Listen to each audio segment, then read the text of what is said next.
السلام عليكم ورحمة الله وبركاته. أعوذ بالله من الشيطان الرجيم. بسم الله الرحمن الرحيم. الحمد لله رب العالمين والصلاة والسلام على أشرف المرسلين وعلى الآل والصحابة الفائزين أما بعد. ഏറ്റവും ബഹുമാനമുള്ള ഉസ്താദുമാർ, പ്രിയപ്പെട്ട സുഹൃത്തുക്കളെ, സഹോദരങ്ങളെ, ശ്രോതാക്കളെ, പരിശുദ്ധ ദീനുൽ ഇസ്ലാമിന്റെ പ്രധാനപ്പെട്ട 3 വിജ്ഞാനങ്ങളിൽ ഒന്നായ ഇസ്ലാമിക കർമ്മശാസ്ത്രം, അതുമായി ബന്ധപ്പെട്ട് നമുക്ക് പഠിക്കൽ അനിവാര്യമായ വിഷയങ്ങൾ, ഏതാനും കാര്യങ്ങൾ കഴിഞ്ഞ ക്ലാസ്സിൽ ഇന്നലെ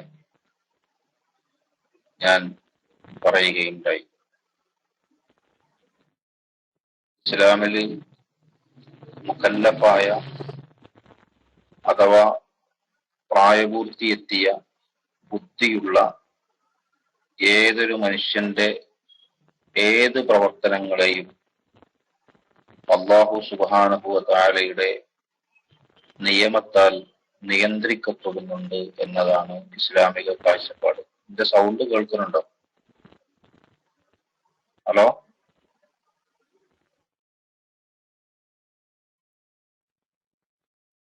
ഹലോ.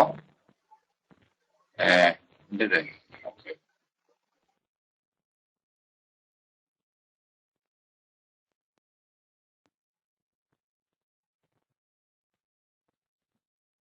അപ്പോ ആ ഇസ്ലാമികമായ നിയമങ്ങൾ പരിശോധിക്കുന്ന, നിയമങ്ങൾ പഠിക്കുന്ന ഇൽമാണ് കർമ്മശാസ്ത്രം എന്ന് പറയുന്നത്. നമ്മുടെ കർമ്മവുമായി ബന്ധപ്പെട്ട പഠന വിഭാഗം. ഇവിടെ കർമ്മശാസ്ത്രത്തിൽ രചിക്കപ്പെട്ട, ഷാഫിഈ മദ്ഹബിലെ കർമ്മശാസ്ത്രത്തിൽ രചിക്കപ്പെട്ട അനേകം കിതാബുകൾ നമുക്ക് കാണാൻ പറ്റും. ഇമാമുന ഷാഫിഈ റളിയല്ലാഹു അൻഹുവിന്റെ തന്നെ പേരിൽ അറിയപ്പെടുന്ന ഷാഫി ഇമാമിന്റെ ശിഷ്യന്മാർ ഇമാമിൽ നിന്ന് കേട്ടെഴുതിയ ഗ്രന്ഥങ്ങളുണ്ട്. അതുപോലെ തന്നെ ഷാഫിഈ മദ്ഹബിലെ അനേകം പണ്ഡിതന്മാരാൽ വിരചിതമായി ലോകത്ത് വ്യാപിച്ചു കിടക്കുന്ന അനേകം ഫിഖ്ഹിന്റെ, കർമ്മശാസ്ത്രത്തിന്റെ ഗ്രന്ഥങ്ങൾ ഇന്ന് നമുക്ക് കാണാൻ കഴിയും. അതിൽ വളരെ ശ്രദ്ധേയമായി എടുത്തു പറയേണ്ട ഒന്നാണ് നമ്മുടെ കേരളക്കരയിൽ ജനിച്ച് ഇവിടെ ജീവിച്ച ബഹുമാനപ്പെട്ട സൈനുദ്ദീൻ മഖ്ദൂം രണ്ടാമൻ രചിച്ച ഫത്ഹുൽ മുഈൻ എന്ന് പറയുന്ന വിശ്വവിഖ്യാത ഗ്രന്ഥം. ലോകത്ത് ഷാഫിഈ മദ്ഹബ് എവിടെയെല്ലാം ഉണ്ടോ അവിടെയെല്ലാം അറിയപ്പെടുന്ന കിതാബാണ് ഫത്ഹുൽ മുഈൻ. അതിന്റെ രചയിതാവ് നമ്മുടെ നാട്ടുകാരനാണ്, പൊന്നാനിയിൽ ജനിച്ചവരാണ്, പൊന്നാനിയിൽ വളർന്നവരാണ്. കോഴിക്കോട് ജില്ലയിലെ കുഞ്ഞിപ്പള്ളിയിലാണ് ബഹുമാനപ്പെട്ടവരുടെ ഖബറിടം എന്നാണ് സാധാരണ പറയപ്പെടുന്നത്. പൊന്നാനി മഖ്ദൂമുകളുടെ കൂട്ടത്തിൽ കിതാബുൽ അദ്കിയ പോലെയുള്ള കനപ്പെട്ട ഗ്രന്ഥങ്ങൾ രചിച്ച ഒന്നാമൻ സൈനുദ്ദീൻ മഖ്ദൂം ഒന്നാമന്റെ മകന്റെ മകനാണ് ഫത്ഹുൽ മുഈൻ എന്ന അത്ഭുത ഗ്രന്ഥത്തിന്റെ മുസന്നിഫായ സൈനുദ്ദീൻ മഖ്ദൂം രണ്ടാമൻ എന്ന പേരിൽ അറിയപ്പെടുന്ന മഹാൻ. അല്ലാഹു സുബ്ഹാനഹു വ തആല പരിശുദ്ധ ദീനുൽ ഇസ്ലാമിന്റെ ഇൽമ് നമുക്ക് എത്തിച്ചു തരുന്നതിന് ഏതെങ്കിലും വിധത്തിൽ ഉള്ള സേവനങ്ങൾ നടത്തിയ ഏതൊക്കെ ഇമാമുമാരും പണ്ഡിതന്മാരും അതുപോലെ തന്നെ മുഅ്മിനീങ്ങളുമുണ്ടോ, അള്ളാഹു അവർക്കെല്ലാം വലിയ ദറജയും വലിയ സ്ഥാനവും ജസാഉം നൽകി അനുഗ്രഹിക്കട്ടെ എന്ന് നമുക്ക് ദുആ ചെയ്യാം. ഇസ്ലാമിക കർമ്മശാസ്ത്ര രംഗത്ത് ഗവേഷണങ്ങളോ ആ ഗവേഷണങ്ങളെ തുടർന്ന് ഈ പഠന മേഖലയിൽ നടന്ന സേവനങ്ങളോ ഉണ്ടായിട്ടില്ലായിരുന്നുവെങ്കിൽ നമ്മുടെ പ്രായോഗിക ജീവിതത്തിൽ ഇസ്ലാമിക നിയമം നമുക്ക് പാലിക്കാൻ വലിയ ബുദ്ധിമുട്ടായിരിക്കും. പരിശുദ്ധ ഖുർആനും തിരുസുന്നത്തുമാകുന്ന നമ്മുടെ പ്രമാണങ്ങളിൽ നിന്ന് ഒരു വിഷയം ഉൾക്കൊണ്ടുകൊണ്ട് നമ്മൾ എങ്ങനെയാണ് ജീവിക്കുക എന്ന് ചോദിച്ചാൽ അതിന് കൃത്യമായ മറുപടി പറയാൻ ആർക്കും പ്രയാസമാണ്. സത്യത്തിൽ ഇസ്ലാമിന്റെ സമഗ്രമായ വൈജ്ഞാനിക ലോകം, പരിശുദ്ധ ഖുർആനിന്റെ സമഗ്രമായ വൈജ്ഞാനിക ചിന്ത നമ്മുടെ മുമ്പിൽ അവതരിപ്പിച്ച് കാണിച്ചു തന്നിട്ടുള്ളത് ഇസ്ലാം പറയുന്ന നിയമങ്ങളെ നമ്മുടെ എല്ലാ വിഷയങ്ങൾക്കും ബാധകമാണെന്ന് പ്രായോഗിക തലത്തിൽ നമുക്ക് കാണിച്ചു തരുന്നത് ഇസ്ലാമിക കർമ്മശാസ്ത്രമാണ്. അതുകൊണ്ട് തന്നെ ഞാൻ ഇന്നലെ ഓർമ്മപ്പെടുത്തിയതുപോലെ ഫിഖ്ഹ് പഠിക്കൽ നമുക്ക് കൂടാതെ കഴിയാത്ത ഒരു ഇൽമ. നമ്മൾ എന്ത് ചെയ്യണമെങ്കിലും അതിന് അള്ളാഹുവിന്റെ നിയമം എന്താണെന്ന് മനസ്സിലാക്കണം. അതുകൊണ്ട് ആമുഖം കൂടുതൽ പറഞ്ഞു ദീർഘിപ്പിക്കാതെ നാം ദൈനംദിനം ആഗ്രഹിക്കുന്ന, പഠിക്കാൻ ഇച്ഛിക്കുന്ന, പഠിക്കാൻ ആഗ്രഹിക്കുന്ന ഏതാനും ചില കാര്യങ്ങളിലേക്ക് കാര്യങ്ങൾ സൂചിപ്പിച്ചുകൊണ്ട് ഇൻഷാ അല്ലാഹ് ഇന്നത്തെ ക്ലാസ് ഞാൻ അവസാനിപ്പിക്കും. ഫത്ഹുൽ മഈൻ പോലെയുള്ള ഏതെങ്കിലും ഒരു ഗ്രന്ഥത്തെ ആധാരമാക്കി ഫിഖ്ഹ് ക്ലാസ് തുടരണം എന്നാണ് ഞാൻ ആഗ്രഹിക്കുന്നത് ഇൻഷാ അല്ലാഹ്. അതേ സ്ഥാനത്ത് ഞാൻ നേരത്തെ ഓർമ്മപ്പെടുത്തിയതുപോലെ അതിന്റെ ഇടയിൽ വരുന്ന 16-ാം തീയതി ഒരു ഉംറ യാത്ര ഉദ്ദേശിക്കുന്നത് കൊണ്ട് ഒരു കിതാബ് ആ നിലക്ക് തുടങ്ങി വെച്ചാൽ അത് മുന്നോട്ട് കൊണ്ടുപോകാൻ ഇനി ഏതാനും ദിവസങ്ങൾ മാത്രം ബാക്കിയുള്ളൂ. അപ്പൊ ഇൻഷാ അല്ലാഹ് അത് ഉംറ യാത്ര കഴിഞ്ഞു വന്നതിന്റെ ശേഷമാക്കാം. അതിന്റെ മുമ്പ് പ്രധാനപ്പെട്ട ഏതാനും ചില മസലകൾ മാത്രം ചർച്ച ചെയ്യുന്ന വിധത്തിലേക്ക് ഇൻഷാ അല്ലാഹ് നമുക്ക് പോകാം. ഇന്ന് ഞാൻ ഉദ്ദേശിക്കുന്നത് വർത്തമാന കാലഘട്ടത്തിൽ നാം നമ്മുടെ പരിസരങ്ങളിലും വീടുകളിലുമെല്ലാം കണ്ടുവരുന്ന ഒരു പ്രധാന പ്രശ്നത്തെക്കുറിച്ചാണ്. അഥവാ നമുക്കെല്ലാം പരിചയമുള്ള, വളരെ നേരത്തെ തന്നെ നമ്മൾ പഠിച്ചു വെച്ച, എപ്പോഴും നമ്മൾ ആവർത്തിച്ച് ചെയ്തുകൊണ്ടിരിക്കുന്ന, നമുക്ക് ഏറ്റവും കനപ്പെട്ട ഒരു അമലാണല്ലോ നിസ്കാരം എന്ന് പറയുന്ന ഇബാദത്ത്. അല്ലാഹു സുബ്ഹാനഹു വ തആല രണ്ട് രീതിയിൽ നമ്മുടെ നിസ്കാരത്തെ വേർതിരിച്ചു തന്നിട്ടുണ്ട്. അഥവാ അല്ലാഹു നമുക്ക് നിർബന്ധമാക്കിയ നിർബന്ധ നിസ്കാരങ്ങളുമുണ്ട്, സുന്നത്തായ അഥവാ ഐച്ഛികമായ നിസ്കാരങ്ങളും ഉണ്ട്. പക്ഷെ ഈ നിർബന്ധമായ നിസ്കാരങ്ങളിൽ ഒരു ദിവസം ഏറ്റവും നമ്മെ സംബന്ധിച്ചിടത്തോളം അല്ലാഹു സുബ്ഹാനഹു വ തആല പുണ്യം തരുന്ന ഒരു നിസ്കാരം, ആ നിസ്കാരത്തിന് തന്നെ അല്ലാഹു തആല എത്രയോ ഇരട്ടി പ്രതിഫലം തരുന്ന ഒരു പ്രത്യേക രീതി, ഇതെല്ലാം അല്ലാഹു നമുക്ക് നിശ്ചയിച്ചു തന്നിട്ടുണ്ട്. ഇപ്പോ നമുക്കെല്ലാം അറിയാം, ഒറ്റക്ക് നിസ്കരിക്കുന്നതിനേക്കാൾ 27 ദറജ പ്രതിഫലം കൂടുതലുള്ള നിസ്കാരമാണ് ജമാഅത്ത് നിസ്കാരം. 27 ദറജ എന്ന് പറഞ്ഞാൽ പലപ്പോഴും നമ്മൾ മനസ്സിലാക്കിയിട്ടുള്ളത് പോലെ 27 ഇരട്ടി അല്ല. ദറജ എന്ന് പറയുന്നത് കേവലം ഇരട്ടിയല്ല. ഒരു ദറജ ഒരു ഇരട്ടിയേക്കാൾ എത്രയോ വലുതാണ്. ബഹുമാനപ്പെട്ട ഇബ്നു റളിയല്ലാഹു അൻഹു തന്റെ തുഹ്ഫയിൽ ഒരു സ്ഥലത്ത് ആ കാര്യം പറഞ്ഞിട്ടുണ്ട്. പലപ്പോഴും നമ്മൾ മനസ്സിലാക്കാറുള്ളത് ഒരു ദറജ എന്ന് പറഞ്ഞാൽ ഒരു ഇരട്ടിയാണ്. അപ്പൊ 27 ദറജ എന്ന് പറഞ്ഞാൽ ഒരു നിസ്കാരം 27 തവണ ആവർത്തിച്ച് നിസ്കരിക്കുന്നതിന് തുല്യമാണ് എന്നാണ്. ഒരു നിസ്കാരം 27 തവണ ആവർത്തിച്ച് നിസ്കരിച്ചാലും അത് 27 ഇരട്ടി എന്ന് നമുക്ക് പറയാം. പക്ഷേ ജമാഅത്തിന്റെ കൂലി 27 ഇരട്ടിയല്ല, 27 ദറജയാണ്. അവിടേക്ക് ഈ ആവർത്തനം കൊണ്ട് എത്താൻ നമുക്ക് സാധിക്കൂല. അപ്പൊ ഞാൻ പറഞ്ഞു വരുന്നത്, അള്ളാഹു വലിയ പ്രതിഫലം നിശ്ചയിച്ചിട്ടുള്ള അമല്, അതിന്റെ പ്രതിഫലം ഒട്ടും കുറയാതെ നേടിയെടുക്കണമെന്ന താല്പര്യത്തോടു കൂടി നമ്മുടെ നാട്ടിൽ പലരും ജമാഅത്തായി തന്നെ നിസ്കരിക്കാൻ വരാറുണ്ട്.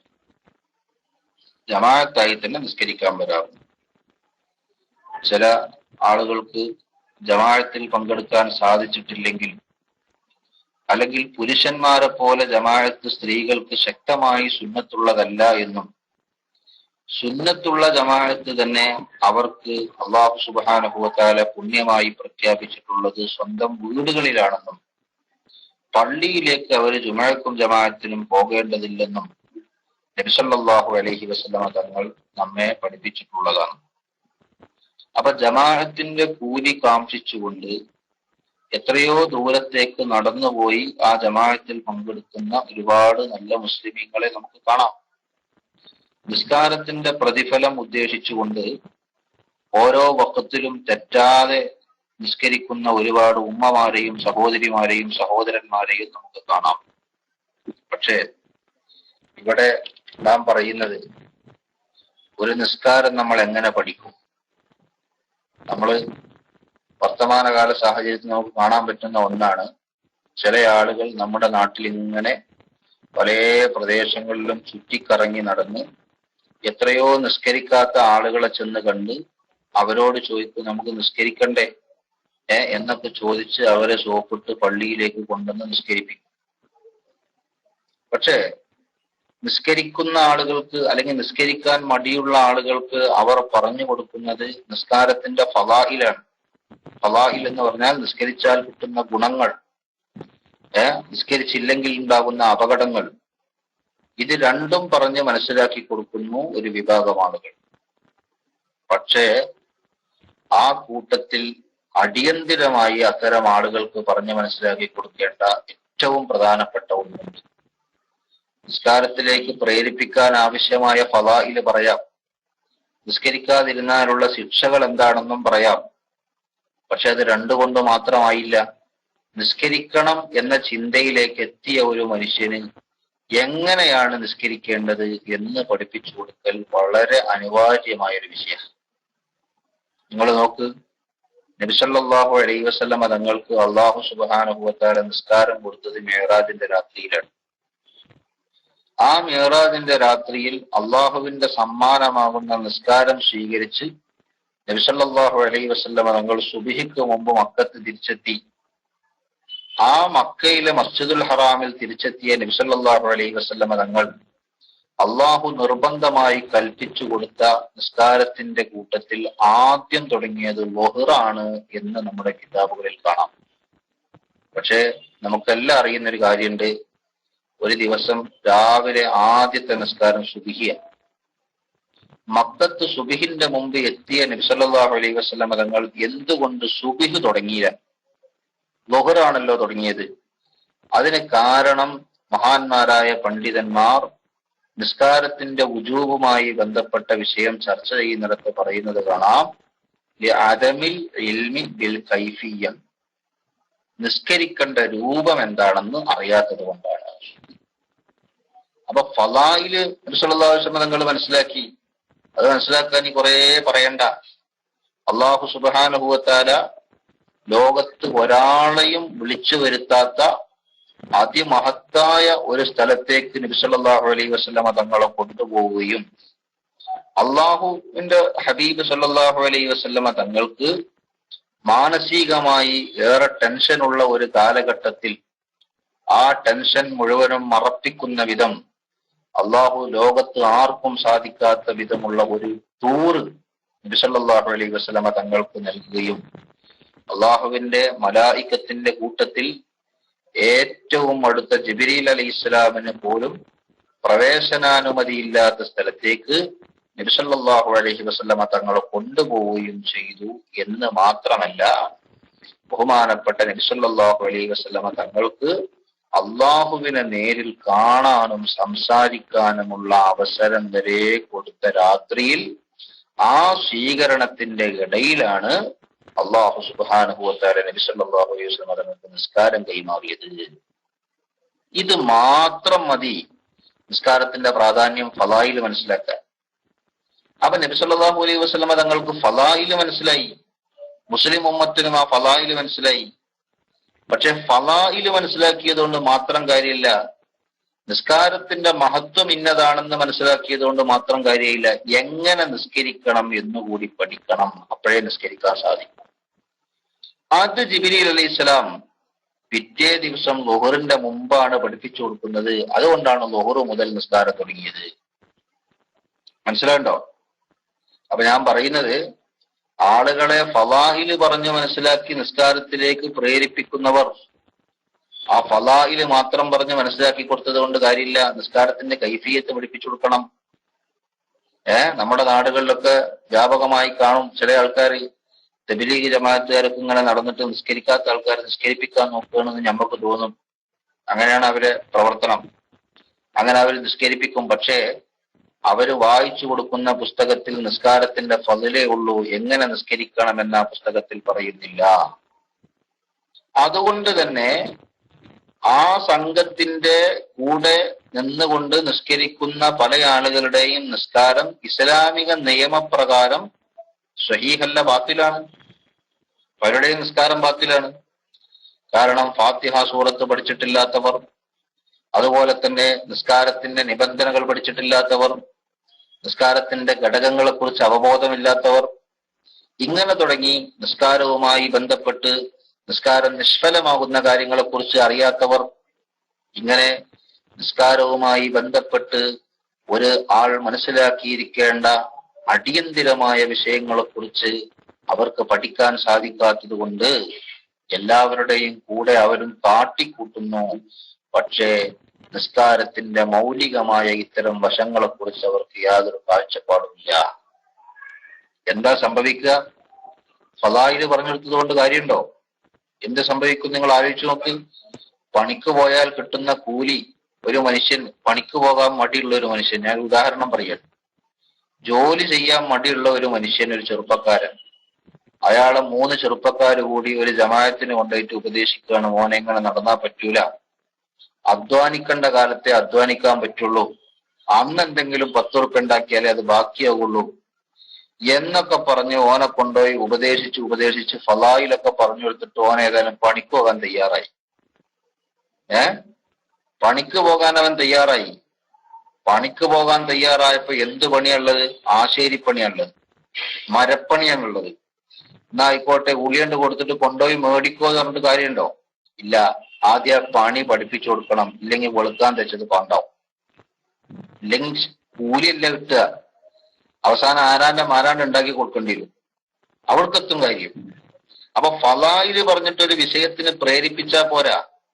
ആ ഫളായില് പറഞ്ഞ് ആരെങ്കിലും ആ വിഷയത്തിന് തയ്യാറായി വന്നാൽ അവർക്ക് ആ അമല് പഠിപ്പിച്ചു കൊടുക്കണം, എങ്ങനെ ചെയ്യണം.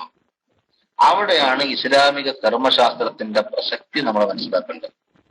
ഇപ്പൊ എത്രയോ ആളുകളില്ലേ വുളു എടുക്കാൻ അറിയാത്തവർ, കുളിക്കാൻ അറിയാത്തവർ, നെയ്യത്ത് വെക്കാൻ അറിയാത്തവർ, അതുപോലെ തന്നെ നിസ്കരിക്കാൻ അറിയാത്തവർ, നിസ്കരിക്കുമ്പോൾ മറ്റു പലരും കാട്ടുന്നത് പോലെ കാട്ടിക്കൂട്ടുന്നവർ, നിസ്കാരത്തിന്റെ അടിസ്ഥാന ഘടകങ്ങളെക്കുറിച്ചോ അതിന്റെ അനിവാര്യമായ നിബന്ധനകളെക്കുറിച്ചോ നിസ്കാരം നിഷ്ഫലമാകുന്ന കാര്യങ്ങളെക്കുറിച്ചോ യാതൊരു ബോധമില്ലാത്തവർ.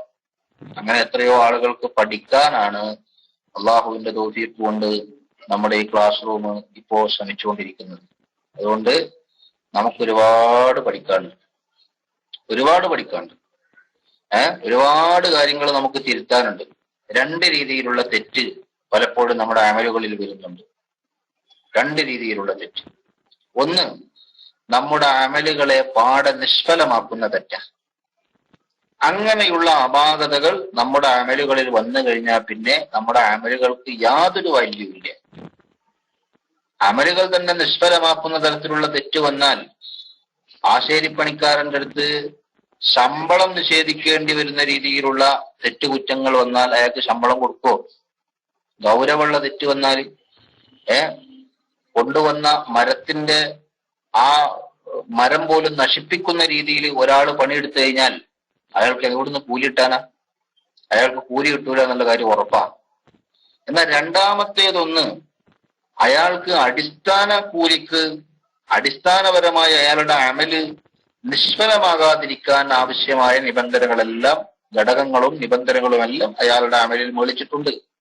അതേ സ്ഥാനത്ത് അയാൾക്ക് അള്ളാഹു സുബ്ഹാനഹു വ തആല ഓഫർ ചെയ്തിരുന്ന വലിയ ഒരു കൂലിയുണ്ട്. അമല് വളരെ അതപോടെ കൃത്യമായി, വളരെ കർശനമായി അത് ശ്രദ്ധിച്ചുകൊണ്ട് ചെയ്താൽ അള്ളാഹു കൊടുക്കുന്ന കൂലി, ആ കൂലി കിട്ടാനുള്ള അവസ്ഥയിലേക്ക് അയാൾ ഉയർന്നിട്ടില്ല. അഥവാ അയാളുടെ വൈകല്യം കൊണ്ട്, അയാളുടെ മിസ്റ്റേക്ക് കാരണമായി അയാൾക്ക് അമല് പൂർണ്ണമായി നഷ്ടപ്പെടുന്നില്ലെങ്കിലും ആ അമലിന്റെ വലിയ കൂലിയിൽ നിന്ന് ഒരു വിഭാഗം അയാൾക്ക് നഷ്ടപ്പെട്ടു പോകുന്നു. ഇങ്ങനെ രണ്ടു തരത്തിലുള്ള തെറ്റ് സാധാരണ നമ്മുടെയൊക്കെ അമലുകളിൽ വരാറുണ്ട്. എനിക്കുറപ്പാ. ഞാൻ ഇപ്പൊ ഇങ്ങനെ ഓരോന്ന് എണ്ണി പറഞ്ഞാൽ ഇസ്ലാമിക ശരീഅത്തിന്റെ അഥവാ നമ്മളൊക്കെ സ്വീകരിച്ചിട്ടുള്ള ശാഫിഈ മദ്ഹബിന്റെ കാഴ്ചപ്പാട് പ്രകാരം നമ്മൾ ചെയ്യുന്ന അമലുകളിൽ നമുക്ക് വരാറുള്ള തെറ്റുകൾ ഇങ്ങനെ പറഞ്ഞാൽ പലരും പറയേണ്ടി വരും, ആ തെറ്റ് എനിക്കുണ്ട്, ആ തെറ്റ് എനിക്കുണ്ട്, ആ തെറ്റ് എനിക്കുണ്ട് എന്ന് ആവർത്തിച്ച് പറയേണ്ടി വരും. ഓരോ തെറ്റുകളെ പറ്റി പറയുമ്പോഴും പറയേണ്ടി വരും. അപ്പോഴാണ് നമ്മളത് പഠിക്കുകയും തിരുത്തുകയും ചെയ്യേണ്ടി വരുന്നത്. ഒന്നിരിക്കൽ നമ്മുടെ അമല് നഷ്ടപ്പെടും, അല്ലെങ്കിൽ നമ്മുടെ അമലിന് പ്രതിഫലം കുറയും. ഇത് രണ്ടും ഇല്ലാതിരിക്കാനാണ് നമ്മൾ പഠിക്കേണ്ടി വരുന്നത്. നിങ്ങൾ നോക്ക്, ഞാൻ ഓർക്കുകയാണ്, കഴിഞ്ഞ ഏതാനും വർഷങ്ങൾക്ക് മുമ്പ് നമ്മൾ 1-2 വർഷത്തോളം നിരന്തരമായി SCVയിൽ ഇന്ത്യൻ സമയം 1 മണിക്ക് ഫിഖ്ഹ് ക്ലാസ് എടുത്തിരുന്നു. ആ ക്ലാസ് കഴിഞ്ഞാൽ സംശയ നിവാരണത്തിന് അവസരം കൊടുക്കാറുണ്ടായിരുന്നു.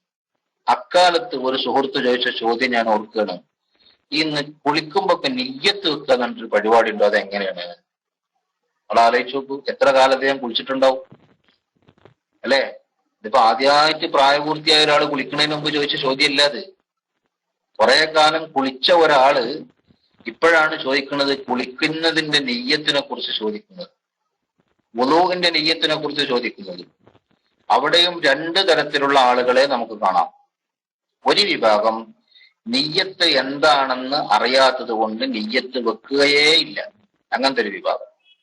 രണ്ടാമത്തെ ഒരു വിഭാഗം നിയ്യത്ത് എന്താണെന്ന് അവർക്ക് കൃത്യമായി അറിയുമെന്ന് അവർ വിചാരിക്കുന്നു, പക്ഷെ അത് ശരിക്കും അവർക്ക് അറിയാത്തത് കൊണ്ട് അവരുടെ നിയ്യത്ത് വെച്ചാലൊട്ട് തീരൂല്ല. 2 കൂട്ടരുണ്ട്.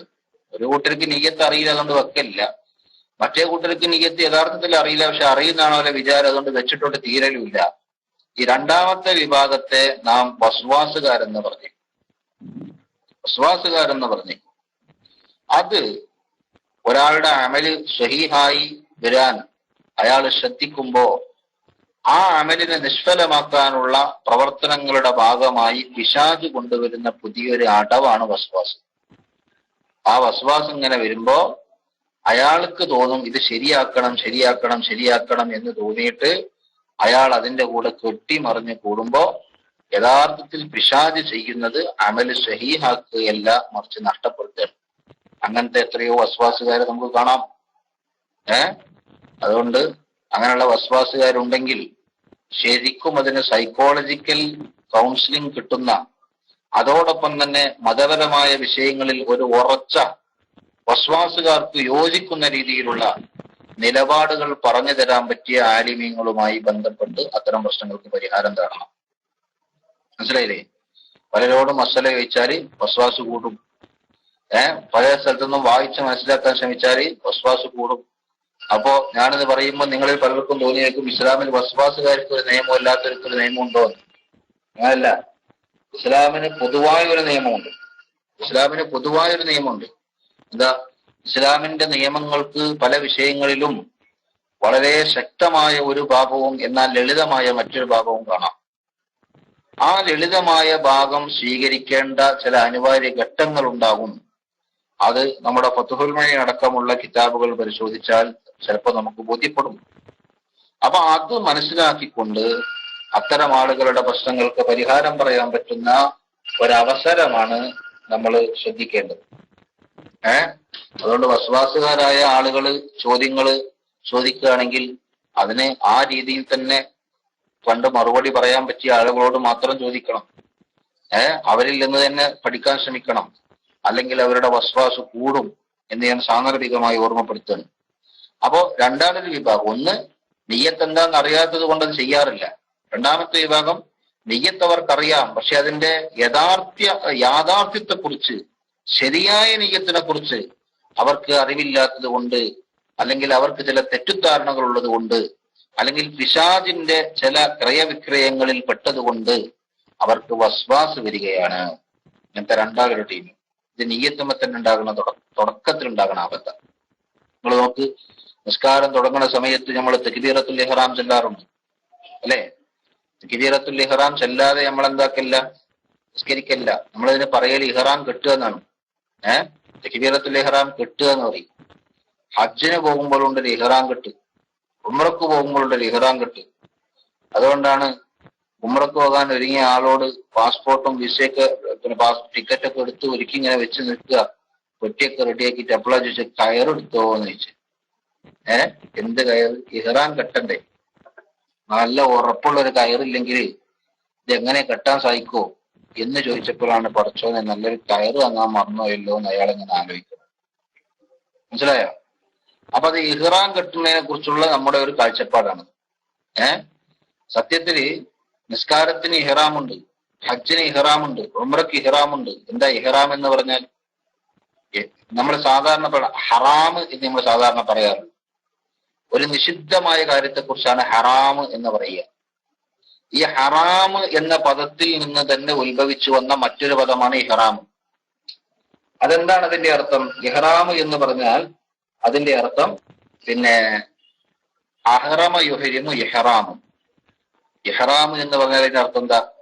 ഹറാമാക്കുക എന്നാണ്. നേരെ അർത്ഥം ഞാൻ പറഞ്ഞു, ഹറാമാക്കുക. അതെന്താ അങ്ങനെ ഒരു പേര് അതിന് വരാൻ കാരണം? അതിന് പേര് വരാൻ കാരണം ഇഹ്റാം എന്ന് സാധാരണ നമ്മൾ പറയാറുള്ളത് ഓരോ അമലിലേക്കും പ്രവേശിക്കുന്നതിന്റെ തുടക്കത്തെ കുറിച്ചാണ്. നിസ്കാരത്തിൽ തന്നെ നമുക്കറിയാം കുറെ തക്ബീറുകൾ നിസ്കാരത്തിലുണ്ട്, അല്ലെ? നിസ്കാരത്തിന്റെ തുടക്കത്തിൽ ഒരു തക്ബീറുണ്ട്, റുക്കൂഇലേക്ക് പോകുമ്പോൾ വേറെ തക്ബീറുണ്ട്, സുജൂദിലേക്ക് പോകുമ്പോൾ വേറെ തക്ബീറുണ്ട്. അങ്ങനെ പല അനക്കങ്ങളിലും അങ്ങോട്ടും ഇങ്ങോട്ടും ഇങ്ങനെ പോകുമ്പോൾ നമ്മൾ തക്ബീറുകൾ ചെല്ലാറുണ്ട്. പക്ഷെ ഇതെല്ലാം ചെല്ലുന്നത് അല്ലാഹു അക്ബർ എന്നാണ്, ഒന്നിലും മാറ്റല്ല. എല്ലാ തക്ബീറുകളുടെയും വാചകം ഒരുപോലെയാണ്. പക്ഷേ ഇതിൽ ഒന്നാമത്തെ തക്ബീർ മാത്രമാണ് തക്ബീറത്തുൽ ഇഹ്റാം. ബാക്കിയുള്ളതൊന്നും തക്ബീറത്തുൽ ഇഹ്റാം അല്ല. ഹജ്ജിന് ഒരു ഇഹ്റാമുണ്ട്, ഉംറക്ക് ഒരു ഇഹ്റാമുണ്ട്. ഹജ്ജിന്റെ ഉംറന്റെ ഒക്കെ പ്രാരംഭ ഘടകമാണ് ഇഹ്റാം. അപ്പൊ തന്നെ നമുക്ക് മനസ്സിലായി എന്താ ഇഹ്റാം എന്ന് പറഞ്ഞാൽ അത് ഹറാമാക്കലാണ്. എന്താണ് ഹറാമാക്കുന്നത്? നിസ്കരിക്കുന്നതിന്റെ മുമ്പ് അഥവാ നിസ്കാരത്തിലേക്ക് കടക്കുന്നതിന്റെ മുമ്പ് നമുക്ക് അനുവദനീയമായ കുറെ കാര്യങ്ങൾ ഉണ്ടായിരുന്നു. നിസ്കാരം അങ്ങ് തുടങ്ങുന്നതോടുകൂടി അതെല്ലാം ഹറാമായി. അപ്പൊ അതിനെ ഹറാമാക്കിയ ആ എൻറ്ററിങ് പോയിന്റ്, ആ ബിഗിനിങ് പോയിന്റ് അതേതായിരുന്നു? അത് ഈ തക്ബീറായിരുന്നു. അതുകൊണ്ടാണ് ഇതിന് തക്ബീറത്തുൽ ഇഹ്റാം എന്ന് പറയുന്നത്. മനസ്സിലുണ്ടെങ്കിൽ നിസ്കരിക്കുന്നതിന്റെ മുമ്പ് നമുക്ക് സംസാരിക്കാമായിരുന്നു, നിസ്കരിക്കുന്നതിന്റെ മുമ്പ് നമുക്ക് നടക്കാമായിരുന്നു, നിസ്കാരത്തിലേക്ക് കടക്കുന്നതിന് മുമ്പ് നമുക്ക് ഭക്ഷണം കഴിക്കാമായിരുന്നു, വെള്ളം കുടിക്കാമായിരുന്നു. അങ്ങനെ ഒരുപാട് കാര്യങ്ങൾ നമുക്ക് അനുവദിക്കപ്പെട്ടത് നിസ്കാരത്തിന്റെ മുമ്പ് ഉണ്ടായിരുന്നു. നാം നിസ്കാരത്തിലേക്ക് അങ്ങ് പ്രവേശിക്കുന്നതോടുകൂടി അത് നമുക്ക് ചെയ്യാൻ പാടില്ലാത്തതായി. അപ്പൊ ആ ഇഹ്റാമിനെ കുറിച്ച് തക്ബീറത്തുൽ ഇഹ്റാം, കാരണം ആ തക്ബീർ ഇഹ്റാമിന്റെ തക്ബീറ, അഥവാ നേരത്തെ ഹലാലായിരുന്ന പല കാര്യങ്ങളെയും ഹറാമാക്കുന്ന തക്ബീറാണത്. അതാണ് ഹജ്ജിന്റെ ഇഹ്റാം നോക്ക്, ഉംറന്റെ ഇഹ്റാം നോക്ക്. ഇഹ്റാം കെട്ടുന്നതിന്റെ മുമ്പ് ഹലാലായിരുന്ന പല കാര്യങ്ങളും ഇഹ്റാമോടുകൂടി ഹറാമാകുകയാണ്. അതുകൊണ്ടാണ് ഇനി ഇഹ്റാം എന്ന് പറഞ്ഞ തന്നെ. അപ്പൊ അതാണ് ഇഹ്റാം. പക്ഷെ അവിടെ കെട്ടുക എന്നത് നമ്മുടെ ഒരു ശൈലിയാണ്. ഇഹ്റാം കെട്ടുക, ഹജ്ജിന് ഇഹ്റാം കെട്ടുക എന്നാ പറയല്. അവിടെ കെട്ടലൊന്നും ഉണ്ടാവില്ല. പെണ്ണ് കെട്ടുക എന്നറിയും സാധാരണ. അവിടെ ഉണ്ടോ കയറ്? ഇഹ്റാം കെട്ടുക എന്നുള്ളത് കയറുണ്ടാവില്ല. പട്ടിണി കിടക്കുക എന്നറിയും. ചിലപ്പോ കിടന്നോളണമെന്നല്ല. അതൊക്കെ നമ്മൾ ഓരോ പ്രയോഗങ്ങൾ, എഴുത്തിക്കാഫ് ഇരിക്കുക, പട്ടിണി കിടക്കുക, ഇഹ്റാം കെട്ടുക എന്നൊക്കെ നമ്മൾ പറയാറുണ്ട്. റൂഹ് ഊതുക, അങ്ങനെയൊക്കെ ഓരോ ഭാഷ, അതൊക്കെ ഓരോ പ്രയോഗങ്ങളാണ്. സത്യത്തിൽ അവിടെ ഒരു ഊതൽ ഉണ്ടായിക്കൊള്ളുന്നില്ല, അവിടെ ഒരു കെട്ടൽ ഉണ്ടായിക്കൊള്ളുന്നില്ല, അവിടെ ഒരു കിടക്കൽ ഉണ്ടായിക്കൊള്ളുന്നില്ല, അവിടെ ഒരു ഇരിക്കൽ ഉണ്ടായിക്കൊള്ളുന്നില്ല. അപ്പൊ ഞാൻ പറയുന്നത്, നമ്മൾ സാധാരണ തക്ബീറത്തുൽ ഇഹ്റാം എന്ന് പറയുന്നത് ഈ തക്ബീറിനെ കുറിച്ചാണ്. ഹജ്ജിന്റെ ഉംറന്റെ ഇഹ്റാം എന്ന് പറഞ്ഞാൽ അത് ഈ ഘടകത്തെ കുറിച്ചാണ്. ആദ്യത്തെ നിയ്യത്ത്, ഹജ്ജിനവിടെ കടക്കുമ്പോഴുള്ള നിയ്യത്ത്, ആ നിയ്യത്താണ് അവിടുത്തെ ഇഹ്റാം. അല്ലാതെ വേറൊരു കെട്ടൽ ഉണ്ടാവില്ല. ഉംറയിലേക്ക് കടക്കുമ്പോഴുള്ള നിയ്യത്ത്, ആ നിയ്യത്താണ് ഇഹ്റാം. ആ നിയ്യത്തിന്റെ കൂടെ ഇഹ്റാമായി പരിഗണിക്കണമെങ്കിൽ തെൽബിയത്ത് കൂടെ ചൊല്ലണമോ വേണ്ടയോ എന്ന് മദ്ഹബുകൾക്കിടയിൽ അഭിപ്രായ വ്യത്യാസമുണ്ട്. പക്ഷെ എന്തായാലും ശരി ഇഹ്റാം ആ നിയ്യത്താണ്. മനസ്സിലായോ? ചിലപ്പോ തെൽബിയത്തോട് കൂടെയുള്ള നിയ്യത്ത് അല്ലെങ്കിൽ നിയ്യത്ത് ഏതായാലും ശരി ഇഹ്റാം ആ നിയ്യത്ത. അതാണ് ഇഹ്റാം, അതാണ് ബിഗിനിങ് പോയിന്റ്. ഇപ്പൊ നിസ്കാരത്തിൽ നമ്മളെല്ലാവരും ഇഹ്റാം ചൊല്ലലുണ്ട്. ഇഹ്റാം ചൊല്ലുമ്പോ നിസ്കാരത്തിൽ വാജിബായിട്ടുള്ള നിർബന്ധമായി ഉണ്ടാകേണ്ട റുക്കിന് തക്ബീറത്തുൽ ഇഹ്റാം ചൊല്ലലാണ്. പക്ഷേ അതോടൊപ്പം തന്നെ ഈ തക്ബീറത്തുൽ ഇഹ്റാം ചൊല്ലുന്ന കൂടെ നാം കൈ ഉയർത്താറുണ്ട്. അല്ലെ? നിസ്കാരത്തില് തക്ബീറത്തുൽ ഇഹ്റാം ചൊല്ലുമ്പോ കൈ ഉയർത്തുന്ന ആൾക്കാർ ഇവിടെ ഇല്ലേ? കുറെ ആൾക്കാർ ഇവിടെ ഇങ്ങനെ കാണുന്നുണ്ട്. എല്ലാരും ഇങ്ങനെ മിണ്ടാതെ കേട്ടിരിക്കാൻ എനിക്ക് തോന്നണം. നിസ്കാരത്തിൽ തക്ബീറത്തുൽ ഇഹ്റാം ചൊല്ലുമ്പോ കൈ ഉയർത്തല്ലേ? ആ കൈ ഉയർത്തുന്ന രീതി നിങ്ങളൊന്ന് ശ്രദ്ധിച്ചു നോക്ക്. ആ കൈ ഉയർത്തുന്ന രീതി എങ്ങനെ ഒന്ന് ശ്രദ്ധിച്ചു നോക്കൂ നിങ്ങൾ. ഞാനിപ്പോ ഒരു ചോദ്യം ചോദിക്കാൻ പോവാ. ഞാൻ എന്റെ ക്ലാസ് തുടങ്ങിയപ്പോൾ ഞാൻ ചോദ്യം ചോദിക്കലാണ് സാധാരണ നമ്മളെ ശൈലി അങ്ങനെ. അതിമക്കൊന്നും എത്തിയിട്ടില്ല, അതുകൊണ്ടാണ് ഈ ഒരു ഉറക്കം കാണുന്നത്. ആയിക്കോട്ടെ, ഏതായാലും ഒരു ചോദ്യം ചോദിക്കുക. നിസ്കാരത്തിന്റെ സമയത്ത് തക്ബീറത്തുൽ ഇഹ്റാം ചൊല്ലുമ്പോ ഞാനൊരു ചോദ്യം ചോദിക്കുകയാണ്. അത് നിങ്ങൾക്ക് പിന്നെ പറയാം എങ്ങനെ നമ്മൾ ചെയ്യാറുള്ളത്. എങ്ങനെയാണ് നമ്മൾ സാധാരണ ചെയ്യാറുള്ളത്? ഒന്ന്, അല്ലാഹു അക്ബർ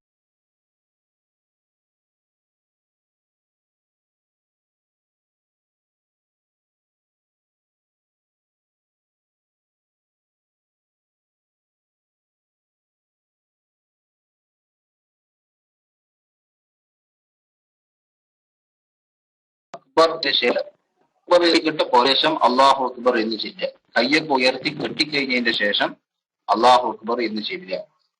മൂന്നാമത്തെ കോലം കൈ ഉയർത്തുകയും ചെല്ലലും ഒരേ സമയത്ത്. അതെങ്ങനെ? അള്ളാഹു എന്ന് പറയുമ്പോൾ ഉയർത്തുക, അപ്പൊ ചെവിയുടെ നേരെ ഇങ്ങനെ എത്തുക. അക്ബർ എന്ന് പറയുമ്പോൾ താഴ്ത്തിയിട്ട് കിട്ടുക. ഇങ്ങനെ 3 ഓപ്ഷനാണ് ഞാൻ ഇവിടെ പറഞ്ഞത്. ശ്രദ്ധിക്കണേ. അള്ളാഹു അക്ബർ എന്ന 2 വാക്കുകൾ ഒന്നാമത്തെ വാക്കായ അള്ളാഹു എന്ന് കൈ ഉയർത്തുമ്പോഴും അക്ബർ എന്ന് കൈ താഴ്ത്തുമ്പോഴും ചെല്ലുക. അങ്ങനെ അള്ളാഹു അക്ബർ ആ വാചകത്തിന്റെ ശൈലിക്ക് ഒത്തൊരു താളമായിട്ട് കൈ ഇങ്ങനെ പൊക്കുക, അപ്പൊ തന്നെ അതിനനുസരിച്ച് താത്തും ചെയ്യാം. അങ്ങനെ ഒന്ന്. രണ്ടാമത്തെ ഒന്ന്, കൈ പൊക്കണതിന്റെ മുമ്പ് തന്നെ അള്ളാഹു അക്ബർ മുഴുവനും ചൊല്ലിക്കയ്യുക, എന്നിട്ട് കൈ പൊക്കുക കിട്ടുക. മൂന്നാമത്തെ ഒന്ന്, ആദ്യം കൈ പൊക്കിയിട്ടും കെട്ടിയിട്ടും പിന്നെ എന്താക്കുക അള്ളാഹു അക്ബർ എന്ന് ചൊല്ലുക. ഇങ്ങനെ 3 രീതിയാണ് ഞാനിവിടെ പറഞ്ഞത്. മനസ്സിലായോ? അതിൽ 3 രീതിയിൽ നമ്മൾ സാധാരണ ചെയ്യാറുള്ളത് ഏത് രീതിയാ? ഞാൻ 3നും ഓരോ പേരിട്ടുതരാം, എന്നാ പിന്നെ പ്രശ്നം കഴിഞ്ഞല്ലോ. ഒന്നാമത്തെ രീതി അതേതാ? താളം ഒപ്പിച്ച് ചെല്ലുക. അള്ളാഹു എന്ന് പറയുമ്പോ കൈ പൊക്കുക, അക്ബർ എന്ന് പറയുമ്പോ കൈ താക്കുക, അതാണ് രണ്ടാമത്തെ രീതി എന്താണെന്ന് വെച്ചാൽ ബി. അതേതാ? ചൊല്ലിക്കഴിഞ്ഞതിന് ശേഷം കൈ പൊക്കുക, താത്തി കെട്ടുക. മൂന്നാമത്തെ രീതി കെട്ടിക്കഴിഞ്ഞതിന്റെ ശേഷം ചെല്ലുക, അത് സി. ഏത് രീതിയാണ് നമ്മൾ ചെല്ലല് എന്ന് ഇവിടെ നിന്ന് അടിച്ചാൽ വളരെ കൊള്ളാമായിരുന്നു. അങ്ങനെ ചെല്ലണവര് മാത്രം അടിച്ചാൽ മതി. ഞാൻ എന്താ വെച്ചാല് നമുക്ക് ആ വിഷയത്തിൽ എന്തെങ്കിലും മിസ്റ്റേക്കുകൾ ഉണ്ടെങ്കിൽ തിരുത്താമല്ലോ. പല ആൾക്കാർ എന്റെ ആൾക്കാരുണ്ട്, സിന്റെ ആൾക്കാരുണ്ട്, എ ബിന്റെ ആൾക്കാർ, ബിന്റെ ആൾക്കാരുണ്ട്. ഏതായാലും വോട്ട് എല്ലാവർക്കും കിട്ടിയില്ല അല്ലെ? ഒരു സ്ഥാനാർത്ഥി നിരാശപ്പെട്ടിട്ടില്ല. നീ കെട്ടിവെച്ച പണം ആർക്കാ പോകുക എന്ന് മാത്രം ആലോചിച്ചാൽ മതി. 3 അല്ല എന്ന് പറഞ്ഞ ആൾക്കാരുണ്ട്. കണ്ട, ഇതൊരു തുളഞ്ഞ ചോദ്യമാണ് ചില ആൾക്കാർക്ക്. അത് സർക്കാഭിഷ്ടാവൊക്കെയാണ് ഉള്ളത്. പിന്നെ ഇപ്പൊ അങ്ങനെ പറയാതെ ഇപ്പോ ഇത് 3 അല്ല, അതാണ് ഇതിന്റെ ശരിയായ ഉത്തരം കേട്ടോ. ഞാൻ ചോദിക്കുമ്പോ പിന്നെ ആ ജാതി ചോദ്യങ്ങളൊക്കെ ചോദിക്കരുത്. ഇത് 3 അല്ല, ഇത് 3ഉം ശരിയായ രീതിയല്ല. പിന്നെ എങ്ങനെ ശരിയായ രീതി അറിയങ്ങള്? ഇതിന് ഒന്നാമത്തെ രീതി ഒന്ന്, അതവിടെ നിൽക്കട്ടെ. രണ്ടാമത്തെ രീതി ഉണ്ടല്ലോ, അതേതാ? ചൊല്ലിക്കഴിഞ്ഞിട്ട് കയ്യൊക്കെ പറഞ്ഞാൽ ഏതായാലും അതല്ല. കഴിഞ്ഞിട്ട് പിന്നെ കൈ പൊക്കി കഴിഞ്ഞിട്ട് ചെല്ലു പറഞ്ഞാൽ അതുമല്ല. അത് രണ്ടും ഏതായാലും അല്ല. പിന്നെ ആദ്യം പറഞ്ഞ ഒന്നാമത്തെ രീതി അതിലെന്താ ഞാൻ പറഞ്ഞത്? അള്ളാഹു എന്ന് ചൊല്ലുമ്പോ കൈ പൊക്കുക, അക്ബർ എന്ന് പറയുമ്പോ കൈ താഴ്ത്തുക. അല്ലെ? നല്ല ഒരു താളാണ്. അങ്ങനെ ചൊല്ലിവെക്കാൻ കിട്ടും. അള്ളാഹു എന്ന് പറയുമ്പോൾ പൊക്കുക, അക്ബർ എന്ന് പറയുമ്പോൾ താഴ്ത്തുക. നല്ലൊരു താള. പക്ഷേ ഈ താളം ഒപ്പിച്ചുകൊണ്ടാണ് പല ആൾക്കാരും തക്ബീറത്തുൽ ഇഹ്റാം ചൊല്ലാറുള്ളത്. അതിന്റെ ശരിയായ രീതി അതല്ല. ശരിയായ രീതി അല്ലാഹു അക്ബർ എന്ന് പറഞ്ഞ് കൈ ഉയർത്തി തുടങ്ങുമ്പോ തന്നെ തക്ബീർ തുടങ്ങണം. മനസ്സിലായില്ലേ? ഉയർത്തി തുടങ്ങുമ്പോ തന്നെ തക്ബീർ തുടങ്ങണം. അതായത് തക്ബീർ അവസാനിക്കേണ്ട സമയത്ത് വരെ കെട്ടണത് വരെയല്ല തക്ബീർ. പിന്നെന്താ? ആ കൈ ഉയർത്തിയിട്ട് ആ കൈ ഉയർത്തി ഉയർത്തി ഉയർത്തി ചെവിയുടെ നേരെ വരെ ഉയർത്തണം എന്നാണ് കണക്ക്. കറക്റ്റ് പറഞ്ഞാല് കൈവെള്ള കിബിലയിലേക്ക് തിരിയുന്ന വിധത്തിൽ, ഉള്ളം കയ്യ് കിബിലയിലേക്ക് തിരിയുന്ന വിധത്തിൽ നമ്മുടെ വലിയ വിരല്, തള്ളവിരലുണ്ടല്ലോ, കൈയിന്റെ തള്ളവിരല്, അത് ചെവിക്കുന്നിയുടെ നേരെ വരത്തക്ക രീതിയിലാണ് കൈ പൊക്കേണ്ടത്. അത് മനസ്സിലായോ? അങ്ങനെ എല്ലാവരും റൂമിൽ ഒറ്റയ്ക്ക് ഇങ്ങനെ ഇരിക്കുകയുള്ളോ? കുട്ടികളാരും കാണില്ലെങ്കിൽ ഒന്ന് പൊക്കി നോക്കി. അല്ല, ഇനി കുട്ടികൾക്ക് തോന്നണ്ട ഇത് വാപ്പാക്ക് എന്തേ പറ്റിയ അല്ലെങ്കിൽ ഉമ്മാക്ക് എന്തേ പറ്റിയെന്ന് തോന്നണ്ട. അതുകൊണ്ട് വെറുതെ എന്താക്കുക, ഞാൻ പറഞ്ഞ പോലെ കേൾക്കുന്നുണ്ടാവില്ല. കൈ ഇങ്ങനെ പൊക്കി വെക്കുക. കൈ പൊക്കിയാല് ചെവിക്കുന്നിക്ക് നേരെ പെരുവിരല് വരണം കയ്യിന്റെ. കൈയിന്റെ ഉൾഭാഗമാകട്ടെ നേരെ കിബിലയിലേക്ക് മുന്നിട്ടാവുകയും വേണം. ആ രീതിയിലാണ് കൈ പൊക്കേണ്ടത്. അതാണ് കൈ പൊക്കുന്നതിന്റെ എക്സ്ട്രീം പോയിന്റ്. ഇനി അവിടുന്ന് കൈ താത്തി കട്ടലേ ഉള്ളൂ, ഇനി പൊങ്ങലില്ല. ഈ പൊങ്ങല് എവിടെയാണോ എപ്പോഴാണോ അവസാനിക്കുന്നത് അപ്പോഴാണ് തക്ബീറും അവസാനിക്കേണ്ടത്. ഇപ്പൊ മനസ്സിലായോ? അള്ളാഹു എന്ന് പറയുമ്പോൾ തക്ബീറത്തുൽ ഇഹ്റാമിന്റെ തുടക്കമാണ് അള്ളാഹു. ആ തക്ബീർ തുടങ്ങുന്ന സമയത്ത് കൈ പൊക്കൽ തുടങ്ങണമെന്ന്. ആ തക്ബീർ അവസാനിക്കേണ്ടത് എപ്പോഴാ? കൈ പൊക്കൽ എവിടെയാണോ അവസാനിക്കുന്നത് അവിടെയാണ് തക്ബീർ അവസാനിക്കേണ്ടത്. അപ്പൊ തക്ബീർ അവസാനിച്ചു കഴിഞ്ഞാൽ പിന്നെ കൈ താഴ്ത്തി കെട്ടുന്ന ഒരു പണിയുണ്ട്. അവിടെ തക്ബീർ ഇല്ല, കഴിഞ്ഞ് തക്ബീർ അതിന് മുമ്പ് കഴിഞ്ഞു. ഇതാണ് നിസ്കാരത്തിൽ കൈ കെട്ടുന്നതിന്റെ ഏറ്റവും പൂർണ്ണമായ രൂപം. ഈ പൂർണ്ണമായ രൂപം തെറ്റിച്ചാല് നിസ്കാരം ശരിയാകാതിരിക്കില്ല. നിസ്കാരം ശരിയാകാൻ കൈ പൊക്കിക്കൊള്ളണം തന്നെയല്ല കേട്ടോ. അടിസ്ഥാനപരമായി നിസ്കാരം ശരിയാകാൻ കൈ പൊക്കിക്കൊള്ളണം എന്നില്ല. അതിനർത്ഥം ഞാൻ പൊക്കണ്ടെന്നല്ല, അങ്ങനെ മനസ്സിലാക്കണ്ട. ഒരാള് പൊക്കിയില്ലാന്നിരിക്കട്ടെ, അയാളെ നിസ്കാരം ശരിയായിട്ടില്ല എന്ന് പറയാൻ പറ്റൂല. കാരണം നിസ്കാരത്തിന്റെ നിർബന്ധ ഘടകങ്ങളിൽ പെട്ടതല്ല ഈ കൈ പൊക്കല്. അത് തക്ബീറത്തുൽ ഇഹ്റാം ചൊല്ലല് മാത്രമാണ് നിസ്കാരത്തിന്റെ നിർബന്ധ ഘടകത്തിൽപ്പെട്ടത്. അപ്പൊ കൈ പൊക്കൽ പിന്നെന്താ? അത് സുന്നത്തേ ഉള്ളൂ. അത് ചെയ്തിട്ടില്ലെങ്കിലും നിസ്കാരം ശരിയാകാതിരിക്കില്ല. അതേ സ്ഥാനത്ത് നമ്മൾ ഏതായാലും നിസ്കരിക്കുമ്പം നമുക്ക് ചെല്ലുന്നതിന്റെ കൂട്ടത്തിൽ കൈ പൊക്കണേന് വിരോധമൊന്നുമില്ല, ഒരു ബുദ്ധിമുട്ടുമില്ല. ആ കൈ പൊക്കുന്ന സമയത്ത് അതിന്റെ ശരിയായ രീതിയിൽ തന്നെ അത് പൊക്കുകയും താഴ്ത്തുകയും അവസാനിപ്പിക്കുകയും ചെയ്യുകയാണെങ്കിൽ അതിന്റെ ശരിയായ പ്രതിഫലം നമുക്ക് കിട്ടുന്നതിന് അത് കാരണമായിരിക്കും. ഏതായാലും നിസ്കരിക്കാൻ മെനക്കെടുന്ന നമ്മള് എന്തിനാണ് ആ പ്രതിഫലം വെറുതെ കളയുന്നത്? ഇപ്പൊ ചില ആൾക്കാർക്ക് നിസ്കരിക്കണ നേരത്തൊക്കെ പ്രതിഫലം കളയുക എന്നുള്ളത് ഭയങ്കര ഇഷ്ടമാണ്. അങ്ങനെയും കാണല്ലോ. ഇതൊക്കെ ശൈത്താന്റെ പണിയാണല്ലോ, അല്ലേ? ഇതൊക്കെ ശൈത്താന്റെ പണിയാണ്. കാരണം നമ്മളൊരു ദുനിയാവില് ജോലി എടുക്കണ നേരത്തെ ഒരു ഭാരമില്ല, ഒരു പ്രശ്നമില്ല, ഒരു ബുദ്ധിമുട്ടും ഇല്ലാത്ത ഒരു സംഗതി കൂട്ടത്തിൽ ശ്രദ്ധിച്ചാൽ ശമ്പളം കൂടുതൽ കിട്ടും എന്ന് പറഞ്ഞാൽ എന്തോ ഒരു ശ്രദ്ധയിക്കൂലേ? അങ്ങനല്ലേ? നമുക്കൊരു ഭാരം ഇല്ലാത്തൊരു കാര്യം, ഒരു പ്രവൃത്തി ചെയ്തുകൊണ്ടിരിക്കുമ്പോ നമുക്കൊരു ഭാരം ഇല്ലാത്ത കാര്യം അതിന്റെ കൂട്ടത്തിൽ ഇങ്ങനെ ചെയ്താല് 10 റുപ്യ കൂടുതൽ കിട്ടും എന്ന് പറഞ്ഞാല് നമ്മളെ ശ്രദ്ധ എത്ര ഉണ്ടാവും അതിന്? ആ 10 റുപ്യ നഷ്ടപ്പെടാതിരിക്കാന്. അതുപോലെ നിങ്ങൾ നോക്ക്, യാതൊരു ബുദ്ധിമുട്ടും ഇല്ലാതെ അള്ളാഹു തആല നമുക്ക് പ്രതിഫലം തരികയാണ് ഈ സുന്നത്ത് ചെയ്താൽ. നമുക്കെന്താ ബുദ്ധിമുട്ട്? ഒരു ബുദ്ധിമുട്ടും ഇല്ല. അപ്പൊ നമ്മൾ അതിന്റെ കൂടെ ഒന്ന് ശ്രദ്ധിച്ച് ചെയ്തു കൊടുത്താൽ മതി. അത് കൂടെ ഒന്ന് ശ്രദ്ധിച്ച് ചെയ്തു കൊടുത്താൽ മതി. പക്ഷെ അവിടെ നമ്മൾ പഴപ്പിക്കും. നിങ്ങൾ കണ്ടില്ലേ, നിസ്കരിക്കുമ്പോ ചില ആൾക്കാർ കൈ കെട്ടലെങ്ങനെ? നിസ്കരിക്കുമ്പോ ഞാൻ ഇടക്കിടെ കാണാറുണ്ട്, ചിലപ്പോ കാണാം മുട്ടും കയ്യും എങ്ങനെ പിടിച്ചു. എന്താ അപ്പൊ അതിലൊരു സുഖമുള്ളത്? മനസ്സിലാണില്ല.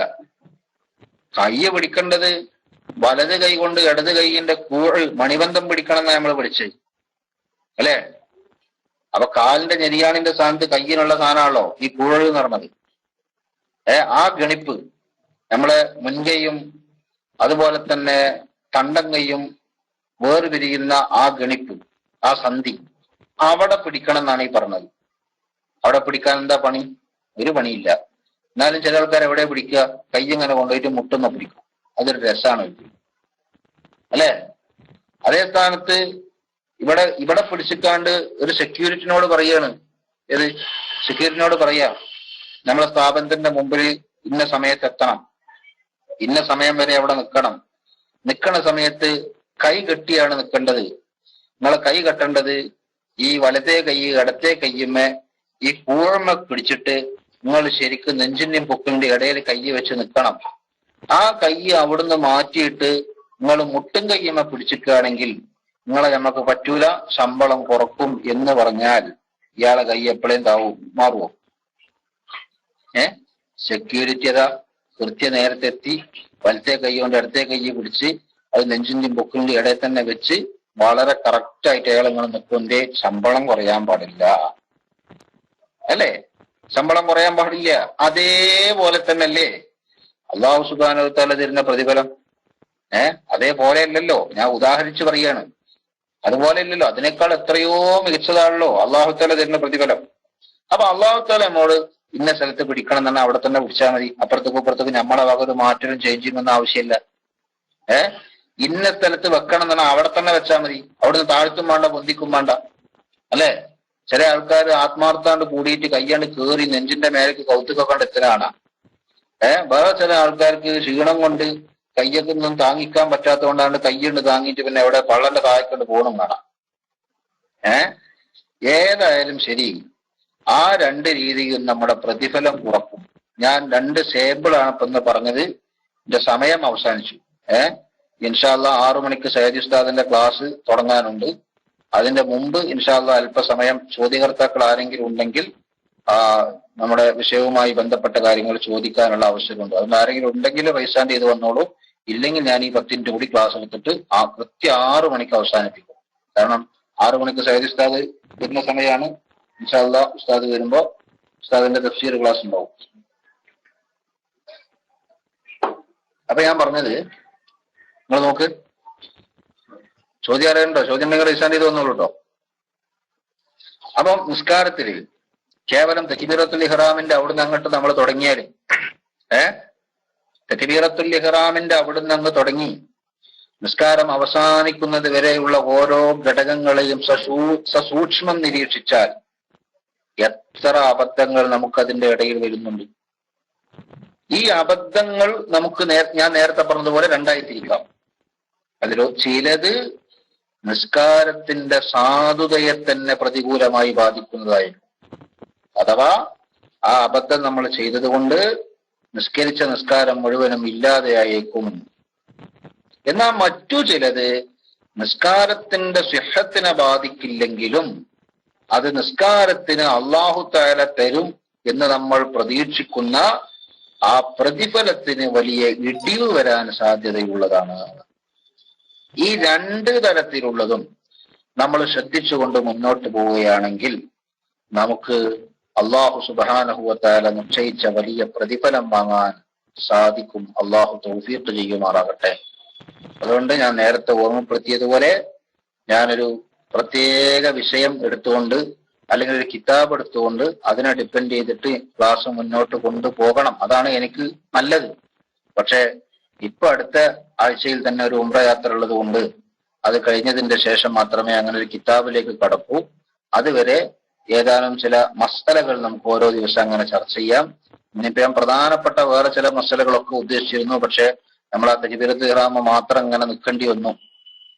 അതിനുള്ള സമയം നമുക്ക് ഉണ്ടായുള്ളൂ. ഒരുപാട് ഇന്നത്തെ കാലത്ത് മാത്രം നമ്മൾ കാണുന്ന കുറെ പ്രശ്നമുണ്ട്. പള്ളിക്ക് കയറിയാൽ തന്നെ കാണുന്ന കസേരക്കളി, അല്ലെ? പണ്ടിന്റെ കസേരക്കളിയൊക്കെ സ്റ്റേജും വരെ ഇപ്പൊ പള്ളിക്കല. പണ്ട് കാലത്തൊക്കെ ഇരുന്ന് ഒതുണ്ടാക്കിയിട്ട് നിന്ന് നിസ്കരിക്കല്, ഇന്നിപ്പോ നിന്ന് ഒതുണ്ടാക്കിയിട്ട് ഇരുന്ന് നിസ്കരിക്കണ കാല. ഖിയാമത്ത് അലാമത്താണ് ഇപ്പൊ ഇതൊക്കെ. മനസ്സിലായില്ലേ? നിന്നിട്ടാ ഒതുണ്ടാക്കുക. പക്ഷെ നിസ്കരിക്കലോ പലരും ഇരുന്നിട്ടാ.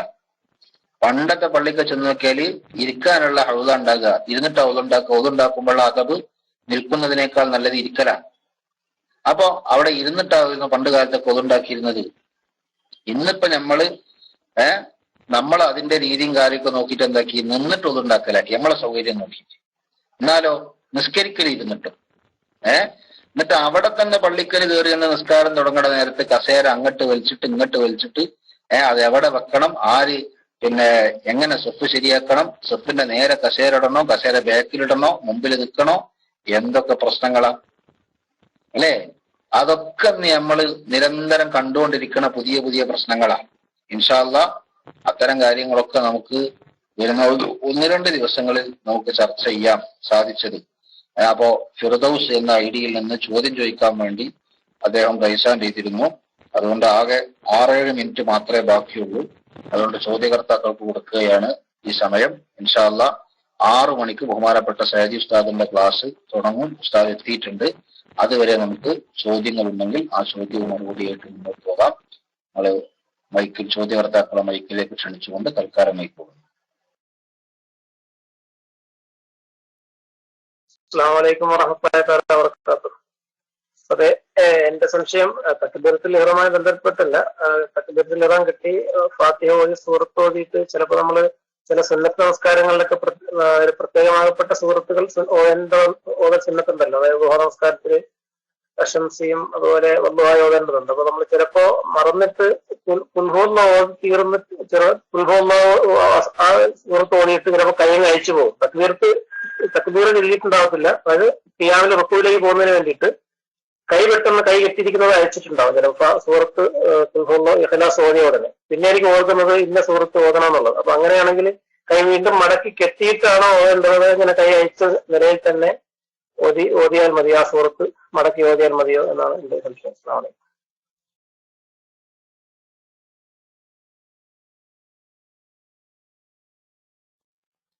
അത് ശരി.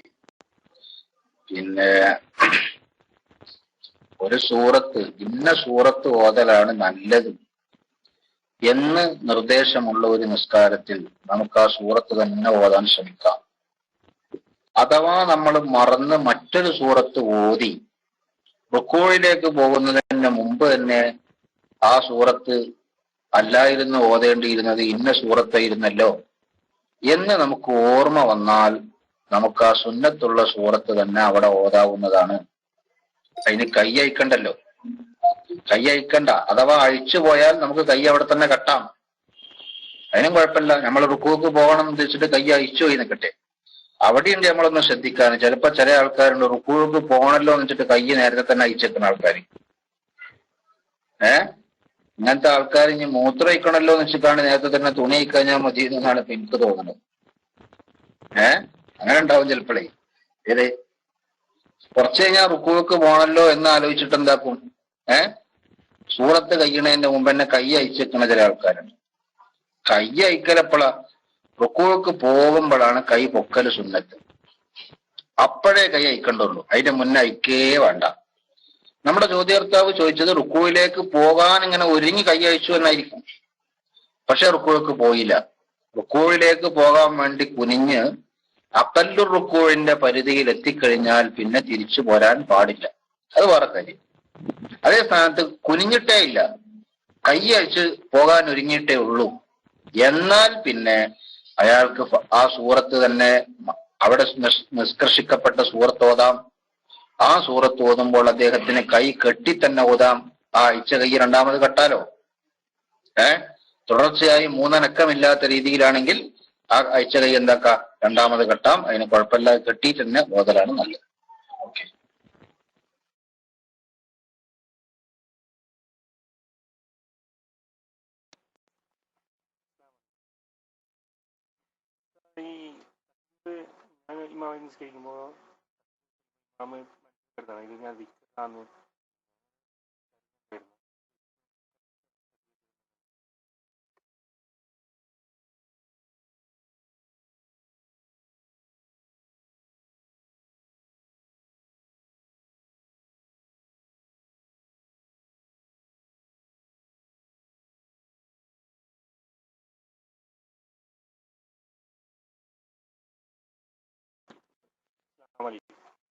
ഈ ഇമാമ് തക്ബീർ വെച്ചില്ലല്ലോ ഉച്ചത്തില്. അപ്പൊ ഇമാമ് കരുതണം മനസ്സിൽ വിക്റാന്നുള്ള ഒരു കരുത്ത് വേണം ഇമാമി തക്ബീർ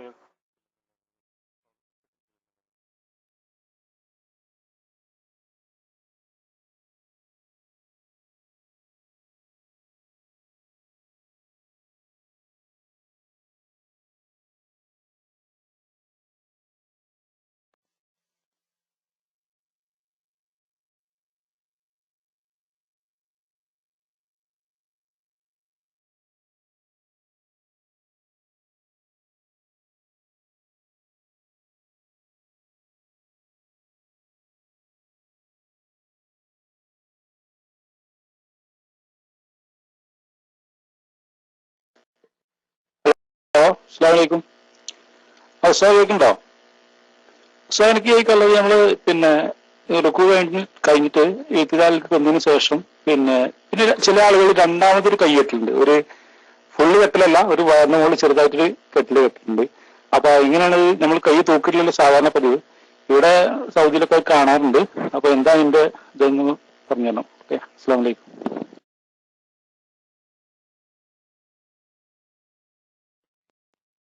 വലൈക്കും അസ്സലാം വറഹ്മത്തുള്ളാഹി. തങ്ങളെ എനിക്ക് മൈക്ക് കിട്ടാത്തോണ്ടല്ല, ഞാൻ ചോദ്യം കേൾക്കാതെ പിന്നെ മൈക്ക് എടുത്തിട്ട് കാര്യമില്ലല്ലോ. ഈ സെമി 237 എന്ന ഐഡിയിൽ നിന്ന് അദ്ദേഹം ചോദിച്ചത് ഒന്നും ഞാൻ കേട്ടിട്ടില്ല. ഞാൻ ഇവിടെ കേട്ടില്ല എന്ന് അടിച്ചിട്ടുണ്ട്. അപ്പൊ ഒന്നുകൂടി സൗണ്ട് കൂട്ടിയിട്ട് ചോദിക്കാൻ ശ്രമിക്കാം. ഓക്കെ, ഇതിനിടക്ക് ഷാഹിദ് ആബിദ് മറ്റൊരു ചോദ്യം ചോദിച്ചത്, നിസ്കാരത്തില് റുക്കൂഅ് കഴിഞ്ഞ് എഴുത്തിദാലിലേക്ക് വന്നാൽ ചില ആളുകള് വീണ്ടും ഒരു കെട്ടല് കെട്ടാറുണ്ട്. അങ്ങനെ കാണാം. റുക്കൂഅ് പോയി എഴുത്തിദാലിലേക്ക് കൊണ്ട് വന്നാല് അവിടെ കാണാൻ ഒരു ചെറിയ കെട്ടല് ചില ആൾക്കാർക്ക്. അങ്ങനെ കെട്ടേണ്ടതുണ്ടോ എന്നാണ്. അങ്ങനെ കെട്ടേണ്ടതില്ല. മനസ്സിലായില്ലേ? എഴുത്തിദാലിലേക്ക് വന്നാൽ കൈ താഴ്ത്തിയിട്ടാ മതി. ഇനിയിപ്പോ ഇതിന് തെളിവൊന്നും പറയേണ്ടതില്ല. ഒരു സാധാരണ തെളിവ് ഞാൻ പറഞ്ഞുതരാം. നമ്മള് ചെറുപ്പത്തിലേ പഠിച്ചതാണ് എങ്ങനെയാണ് നിസ്കരിക്കേണ്ടത്, അല്ലെ? നമ്മള് നിസ്കാരം പഠിച്ച് സ്വന്തം നാട്ടിൽ നിന്ന്, സ്വന്തം മാതാപിതാക്കളിൽ നിന്ന്, സ്വന്തം ഉസ്താദുമാരിൽ നിന്ന് അങ്ങനെ വളരെ ചെറുപ്പത്തിൽ പഠിച്ചതാണല്ലോ. അങ്ങനെ വളരെ ചെറുപ്പത്തിൽ പഠിച്ച ആ നിസ്കാരം നമ്മള് തുടങ്ങിയ കാലത്ത് ഇങ്ങനെ ഒരു കെട്ടല് നമ്മൾ കണ്ടിട്ടില്ലായിരുന്നു. അങ്ങനെ കെട്ടല് നമ്മൾ കണ്ടിട്ടില്ലായിരുന്നു. അപ്പോ പിന്നത് എവിടേക്കോ ചെന്ന് ആരൊക്കെയോ കെട്ടണത് കണ്ടാൽ നമ്മൾ എന്തിനാ അത് അനുകരിക്കാൻ നിൽക്കണത്? നമുക്ക് നമ്മൾ പഠിച്ച നിസ്കാരം പല വിഷയങ്ങളിലും പല നാട്ടിലും ചെല്ലുമ്പോൾ പല രീതിയിലുള്ള നിസ്കാരങ്ങളും പല രീതിയിലുള്ള കാട്ടിക്കൂട്ടലുകളും കാണും. അതിൽ ചിലത് മദ്ഹബ് സംബന്ധമായ അഭിപ്രായ വ്യത്യാസങ്ങൾ ഉള്ളതിനാലായിരിക്കും. മറ്റു ചിലത് വിവരക്കേട് കൊണ്ടും ആയിരിക്കും. അതുകൊണ്ട് കാണുമ്പോഴേക്ക് അത് ആ മദ്ഹബിൽ അങ്ങനെ നമ്മൾ വിചാരിക്കാനും പോണ്ട, വിചാരിക്കാതിരിക്കാനും പോണ്ട. നമ്മളെ സംബന്ധിച്ചിടത്തോളം ഏത് മദ്ഹബിലോ എങ്ങനെ ആയിക്കോട്ടെ, നമ്മൾ പഠിച്ച രീതിയിലാണ് നിസ്കരിച്ചാൽ മതി. അപ്പൊ നിസ്കാരത്തില് എഴുത്തിദാലിൽ കൈ കെട്ടേണ്ടതില്ല, കൈ താഴ്ത്തിയിട്ടാൽ മതി എന്നാണ് ഞാൻ പറഞ്ഞതിന്റെ വിവക്ഷ. ഇനി ആരാ ചോദിക്കാനുള്ളത്? നമ്മളെ 210 മൈക്ക് ശരിയായിക്കണോ? അതിന്റെ ഇടക്ക് ഒരു സഹോദരൻ ഓഫീസിലായതുകൊണ്ട് മൈക്ക് എടുക്കാൻ പറ്റൂല എന്ന് പറഞ്ഞ് ഒരു PM-ലൂടെ ഒരു ചോദ്യം ചോദിച്ചിട്ടുണ്ട്. എന്റെ ജവാബ് പറയാം. അതിന് മുമ്പ് മറ്റൊരു സഹോദരൻ മകളുടെ പ്രസവമുണ്ട് അടുത്ത മാസം, പിന്നെ സുഖപ്രസവത്തിന് വേണ്ടി ദ്വാരക്കണം എന്ന് പറഞ്ഞിട്ടുണ്ട്. അല്ലാഹു സുബ്ഹാനഹു വ തആല ആ സഹോദരിക്ക് ഹൈറായ, റാഹത്തായ, പ്രയാസങ്ങളില്ലാത്ത നല്ല രീതിയിലുള്ള പ്രസവവും നല്ല സന്തോഷം നൽകുന്ന കുഞ്ഞിനെയും അല്ലാഹു തആല നൽകി അനുഗ്രഹിക്കുമാറാകട്ടെ. എല്ലാ അപകടങ്ങളിൽ നിന്നും വിഷമങ്ങളിൽ നിന്നും അല്ലാഹു അവരെയും നമ്മളെ എല്ലാവരെയും എല്ലാ സഹോദരിമാരെയും രക്ഷപ്പെടുത്തി അനുഗ്രഹിക്കുമാറാകട്ടെ എന്ന് ദുആ ചെയ്യുന്നു. പിന്നെ നമ്മുടെ മറ്റ് ഒരു സഹോദരൻ ചോദിച്ചൊരു ചോദ്യം എന്താന്ന് വെച്ചാല്, പിന്നെ ഓപ്പറേഷൻ ചെയ്ത് പ്രസവിച്ച സ്ത്രീക്ക് നിന്ന് നിസ്കാരം ബുദ്ധിമുട്ടുണ്ട്, ഇരുന്ന് നിസ്കരിക്കാൻ പറ്റുമോ? ഇപ്പൊ ഡ്യൂട്ടിയിലായതുകൊണ്ട് മൈക്കെടുക്കാൻ പറ്റൂല എന്നാണ് പറഞ്ഞിട്ടുള്ളത്. നിന്ന് നിസ്കരിക്കാൻ സാധിക്കാത്തവർക്ക് ഇരുന്ന് നിസ്കരിക്കാം. ഇരുന്ന് നിസ്കരിക്കാൻ സാധിക്കാത്തവർക്ക് കടന്ന് നിസ്കരിക്കാം. പക്ഷെ സാധിക്കാതിരിക്കുക എന്ന് പറഞ്ഞാൽ അതിനൊരു മാനദണ്ഡമുണ്ട്. അതെന്താ? സാധാരണഗതിയിൽ സഹിക്കാൻ കഴിയാത്ത അത്രയും ബുദ്ധിമുട്ടുണ്ടെങ്കിലേ ഇരിക്കാൻ പറ്റുള്ളൂ. ചിലപ്പോ ഞമ്മക്ക് ചിലപ്പോ ചെറിയ ഒരു ക്ഷീണം തോന്നുമ്പോ ചിലപ്പോ വിചാരിക്കലുണ്ട് സുഖം ഇരിക്കലാണ്, അയ്യച്ചിട്ട് ഇരിക്കാൻ പറ്റൂല എന്നാണ് ഞാൻ പറഞ്ഞത്. അതേ സ്ഥാനത്ത് ഓപ്പറേഷൻ കഴിഞ്ഞ സഹോദരിമാർക്ക് നിന്ന് നിസ്കരിക്കുമ്പോ ആ സാധാരണഗതിയിൽ സഹിക്കാൻ പറ്റാത്ത പ്രയാസങ്ങളോ അല്ലെങ്കിൽ തലകറക്കമോ മറ്റു വല്ല അസുഖങ്ങളും കാരണം അല്ലെങ്കിൽ വാർദ്ധക്യം കൊണ്ട് നിന്ന് നിസ്കരിക്കുന്ന സമയത്ത് തല കറങ്ങി വീഴുമോ എന്ന പേടിയോ അത്തരം കാര്യങ്ങളൊക്കെ ഉണ്ടെങ്കിൽ അവർക്ക് ഇരുന്ന് നിസ്കരിക്കാവുന്നതാണ്. അതിന് വിരോധമല്ല. അതേ സമയത്ത് ഒരാൾക്ക് നേരെ നിന്ന് നിസ്കരിക്കാൻ സാധിക്കൂല, ചുമരിന്റെ അടുത്ത് നിന്നാൽ ആ ചുമരിനെ സപ്പോർട്ട് ചെയ്തുകൊണ്ട് അയാൾക്ക് നിൽക്കാം. എന്നാൽ അയാൾ ചുമരിന്റെ അടുത്ത് പോയിട്ട് നീട്ടി നിസ്കരിക്കണം. അങ്ങനെയാണ് ഫിഖ്ഹിന്റെ വിധി. നമ്മളിപ്പോ ഇപ്പൊ നമ്മളെ നാട്ടിൽ ഇങ്ങനെ നോക്കിക്കഴിഞ്ഞാൽ ആൾക്കാർ ഇങ്ങോട്ട് നടന്ന് വരിക, എന്നിട്ട് ഇരുന്ന് നിസ്കരിക്കുക. എന്താണെന്നറിയോ? വിരല് നടന്നിട്ടാ അല്ലെ? നടക്കുക എന്ന് പറഞ്ഞാൽ എന്താ? നൃത്തവും കുറച്ച് കൂടുതലും. അതിനല്ലേ നടത്താന്നറിയാ? നടക്കണമെങ്കിൽ ആദ്യം നിൽക്കണം. നിൽക്കണതിന്റെ ഒപ്പം കുറച്ചുകൂടി വേണം, അപ്പോഴേ നടത്താന്നറിയുള്ളൂ. ആ നടക്കാൻ ബുദ്ധിമുട്ടില്ലാത്ത ആൾക്കാർ ചിലപ്പോ ഇരിക്കുകയാണ്. എന്നാൽ ചില ആൾക്കാർക്ക് തോന്നുന്നുണ്ട് കുറച്ച് കഴിഞ്ഞാൽ ഇരിക്കേണ്ടിയിരുന്ന് വെച്ചിട്ട് ഇപ്പൊ തന്നെ അഡ്വാൻസ് ആയിട്ട് ഇരിക്കുന്ന ആൾക്കാരുണ്ട്. അതും പറ്റൂല കേട്ടോ. അജിസ് എപ്പോഴാണോ വരുന്നത്, അഥവാ അവൻ നിൽക്കാൻ കഴിവില്ലാത്തവനാകുന്നത് എപ്പോഴാണോ, അപ്പോൾ മാത്രമേ അയാൾക്ക് ഇരിക്കാനുള്ള അനുമതിയുള്ളൂ. അതിന്റെ മുമ്പ് ഇരുന്ന് നിസ്കരിച്ചൂടാ. അപ്പൊ ചോദ്യത്തിൽ പറഞ്ഞ സഹോദരിമാർക്ക് ആ രീതിയിൽ നിന്ന് നിസ്കരിക്കാൻ ബുദ്ധിമുട്ടുണ്ടെങ്കിൽ തീർച്ചയായും അവർക്ക് ഇരുന്ന് നിസ്കരിക്കാവുന്നതാണ്. അതിന് വിരോധമല്ല. ഞാൻ കുറച്ച് കൃത്യം 6 മണിക്ക് നിർത്തും എന്ന് പറഞ്ഞതായിരുന്നു. പക്ഷെ കുറച്ച് നീട്ടിയത് ബഹുമാനപ്പെട്ട KK സൈദി ഉസ്താദിന്റെ ഒരു PM വന്നോണ്ടാട്ടോ. ഇപ്പൊ ഞാൻ നീട്ടിക്കൊണ്ടുപോയിട്ട് സൈദി ഉസ്താദിന്റെ ക്ലാസ് മുടങ്ങിയെന്നായിരിക്കും തോന്നരുത്. അതുകൊണ്ടാണ് ഞാൻ പറഞ്ഞത്. ഉസ്താദിന് പനിയും ചുമയാണ് എന്ന് ഉസ്താദ് PM-ലൂടെ അറിയിച്ചു. അതുകൊണ്ട് കുറച്ച് നീട്ടിക്കൊണ്ടുപോയാൽ ബാക്കി സമയം ഉസ്താദ് പറഞ്ഞാൽ മതിയല്ലോ. അതാണ് ഇപ്പൊ ഇതിന്റെ അർത്ഥമല്ല. അപ്പൊ തീരെ പറയില്ല എന്നല്ല. ഇപ്പൊ തന്നെ ഉസ്താദ് തുടങ്ങിയാല് 7 മണി വരെ പറയണ്ടേ? അപ്പൊ ഞാൻ കുറച്ചുകൂടിയാണ് നീട്ടിക്കൊണ്ടുപോയാൽ ബാക്കി പറഞ്ഞാൽ മതിയല്ലോ എന്ന് ഉസ്താദ് ഒരു അഭിപ്രായം എനിക്ക് PM ചെയ്ത് അറിയിച്ചപ്പോ എനിക്ക് അൽഹംദുലില്ലാഹ് ഉസ്താദിന് പനിയും ചുമയാണെങ്കിൽ നമ്മളൊന്ന് ഹെൽപ്പ് ചെയ്യൽ അനിവാര്യമാണല്ലോ എന്ന് തോന്നിയത് കൊണ്ട് മാത്രം കുറച്ച് നീട്ടിക്കൊണ്ടു പോവുകയാണ്. ഇൻഷാ അല്ലാഹ് തെക്കുമൽ ഉസ്താദ് റൈസാൻ ചെയ്തിട്ടുണ്ട്. ഞാൻ മൈക്കൂടാം.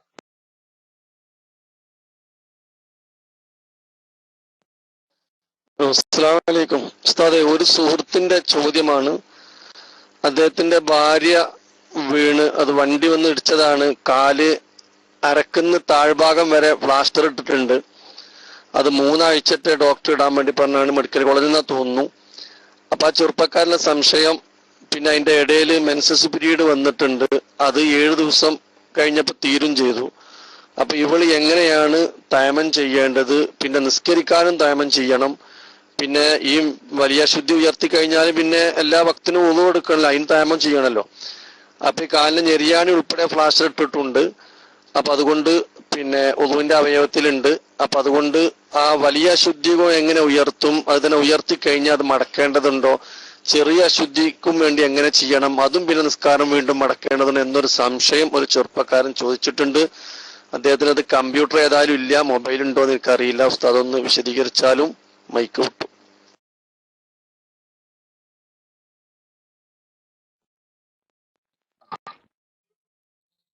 ഓക്കെ. അള്ളാഹു താല എല്ലാ അപകടങ്ങളിൽ നിന്നും നമ്മളെല്ലാവരും രക്ഷപ്പെടുത്തട്ടെ. ആ പരിക്ക് പറ്റിയ സഹോദരിക്ക് അള്ളാഹു എത്രയും പെട്ടെന്ന് ശിഫാ നൽകാൻ കഴിയും. ഞാൻ പറയാം. പരിക്ക് പറ്റിയതിനെ തുടർന്ന് കാലിൽ ആകമാനം പ്ലാസ്റ്റർ ഇട്ടിരിക്കുകയാണ്. നെരിയാണിയുടെ താഴ്ഭാഗം ഉൾപ്പെടെയുള്ള അരയുടെ കീഴ്പെട്ടക്ക് മുഴുവൻ പ്ലാസ്റ്റർ ഇട്ടിരിക്കുന്ന ഒരാളെ കുറിച്ചാണ് പറഞ്ഞത്. അവർക്ക് ഇപ്പൊ കുളി നിർബന്ധമായ സമയമാണ്. കാരണം ഹൈദ് നിലച്ചു കഴിഞ്ഞാൽ കുളി നിർബന്ധമാണല്ലോ.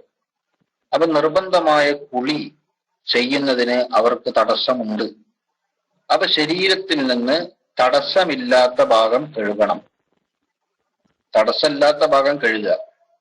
ആ ഭാഗം കഴുകിയതിന് ശേഷം പ്ലാസ്റ്ററിട്ട ഭാഗം ഇപ്പൊ നനക്കാൻ പറ്റില്ലല്ലോ, അവിടെ നനയില്ലല്ലോ. ആ ഭാഗത്തിന് പകരമായി തയമ്മം ചെയ്യാം. അങ്ങനെയാണ് അവർക്ക് ശുദ്ധിയാകാൻ പറ്റുക. പിന്നീട് അവർക്ക് ഓരോ നിസ്കാരത്തിനും തയമ്മം ചെയ്യേണ്ടി വരും. ആ തയമ്മം എങ്ങനെയാണ്? അത് വുളൂവിന് കൂടി പകരമുള്ള തയമ്മമാണല്ലോ. അതുകൊണ്ട് വുളൂ ചെയ്യണം. വുളൂവിന്റെ അവയവങ്ങളിൽ അവർക്ക് ഇപ്പൊ കഴുകാൻ സാധിക്കുന്ന കയ്യും മുഖവും ഒക്കെ കഴുകണം. തല തടവണം. കാല് മാത്രമല്ലേ കഴുകാൻ പറ്റാത്തുള്ളൂ. കാല് മുഴുവനും പ്ലാസ്റ്റർ ഇട്ടിരിക്കുകയാണ്. ഒരു അല്പം പുറത്തില്ലെങ്കിൽ തീരെ കഴുകണ്ട. അല്പഭാഗം ഞെരിയാണിയുടെ താഴെ എവിടെയെങ്കിലും പുറത്തുണ്ടെങ്കിൽ അവിടെ കഴുകണം. അത് കഴിഞ്ഞതിന്റെ ശേഷം പിന്നെ തയമ്മം ചെയ്താൽ മതി. തയമ്മം ചെയ്യേണ്ടത് കയ്യിലും മുഖത്തുമാണ്. അങ്ങനെയാണ് ഇതിന്റെ രീതി. പിന്നെ ഇപ്പൊ അത് മടക്കണോ മടക്കണ്ടേ എന്നുള്ളത് വിശദമായി പറയേണ്ട ഒരു മസലയാണ്. ആ ചോദ്യത്തിന് സാധാരണഗതിയിൽ ഞാൻ അങ്ങനെ മറുപടി പറയാറുമില്ല. എന്റെ കാരണം എന്താ വെച്ചാല് അത് ചിലപ്പോ വെളുക്കാൻ തേച്ചത് പാണ്ടാകുക ചെയ്യാം. ഞാനിപ്പോ മടക്കണം എന്ന് പറഞ്ഞാൽ ചിലപ്പോ നിങ്ങൾ ഇന്ത്യക്ക് ഏതായാലും മടക്കണല്ലോ, എന്നാ പിന്നെ അപ്പം നോക്കാം, ഇപ്പൊ അങ്ങനെ ഇടങ്ങാറായി നിൽക്കാൻ നിൽക്കണ്ടെന്ന് തോന്നും. മടക്കണ്ടെന്ന് പറഞ്ഞാലോ നിങ്ങൾ എന്നാ പിന്നെ ചിലപ്പോ മടക്കൂല്ല. അപ്പൊ രണ്ട് ബുദ്ധിമുട്ടുണ്ട് അവിടെ. ചിലത് മടക്കേണ്ടി വരും, ചിലത് മടക്കേണ്ടി വരില്ല. പ്ലാസ്റ്റർ ഇട്ടിരിക്കുന്ന ഒരാളെ സംബന്ധിച്ചിടത്തോളം അയാൾക്ക് മടക്കാതിരിക്കണമെങ്കിൽ ശുദ്ധിയോടുകൂടി, അതായത് പ്ലാസ്റ്റർ ഇടുന്ന സമയത്ത് അയാൾക്ക് വുളു ഉണ്ടാകണം എന്നാണ് നിയമം. അങ്ങനെയാണെങ്കിൽ അയാൾ മടക്കേണ്ടതില്ല, അല്ലെങ്കിൽ മടക്കേണ്ടി വരുന്നൊക്കെ നിയമമുണ്ട്. പക്ഷേ ഒരു ദീർഘകാലം അയാൾക്ക് അങ്ങനെ നിസ്കരിക്കേണ്ട ഒരു അവസ്ഥ വന്നു കഴിഞ്ഞാൽ ഇൻഷാ അള്ളാ അത് മടക്കണോ മടക്കണ്ടേന്നൊക്കെ ഉള്ളത് ഏതായാലും ഇപ്പൊ മടക്കൽ നടക്കണമെങ്കിൽ പ്ലാസ്റ്റർ അയക്കണമല്ലോ. അത് അയച്ചതിന്റെ ശേഷം നമുക്ക് അത് ആലോചിക്കുകയും വേണ്ട കാര്യം ചെയ്യുകയും ചെയ്യാം. ഏതായാലും ഇപ്പോ ഈ പറഞ്ഞ രീതിയിൽ എന്താക്കുക, നിസ്കരിക്കുകയാണ് വേണ്ടത്. ഓക്കെ, മനസ്സിലായിട്ടുണ്ടാവുമെന്ന് വിചാരിക്കുന്നു. ഞാൻ മൈക്കും.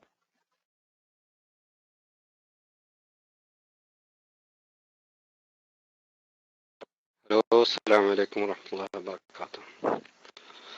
ഉസ്താദേ, ആദ്യം ഒരു ദുആ വസിയത്താണ് ഒരു PM കൂടെ അറിയിച്ചതാണ്. നമ്മുടെ ഹുസൈൻ തങ്ങളുടെ ഒരു മകൾ 13 വയസ്സായ കുട്ടിക്ക് കിഡ്നി വലിയ വീക്കാണ്, ഉടനെ മാറ്റി വെക്കണമെന്ന് പറഞ്ഞു, ഓപ്പറേഷൻ ഉടനെ ചെയ്യണമെന്നൊക്കെ പറഞ്ഞിട്ട് വലിയ വിഷമത്തിലാണ്. അപ്പോൾ ഈ മജ്ലിസിൽ വെച്ച് ഉസ്താദ് അവർക്ക് ഷിഫയ്ക്ക് വേണ്ടി പ്രത്യേകം ദുആ ചെയ്യണം.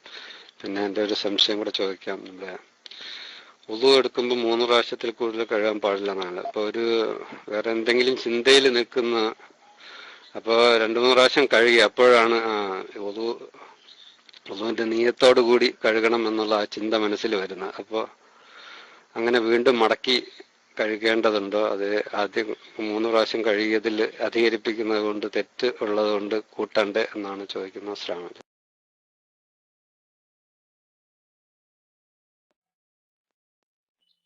വലൈക്കും അസ്സലാം വറഹ്മത്തുള്ളാഹി.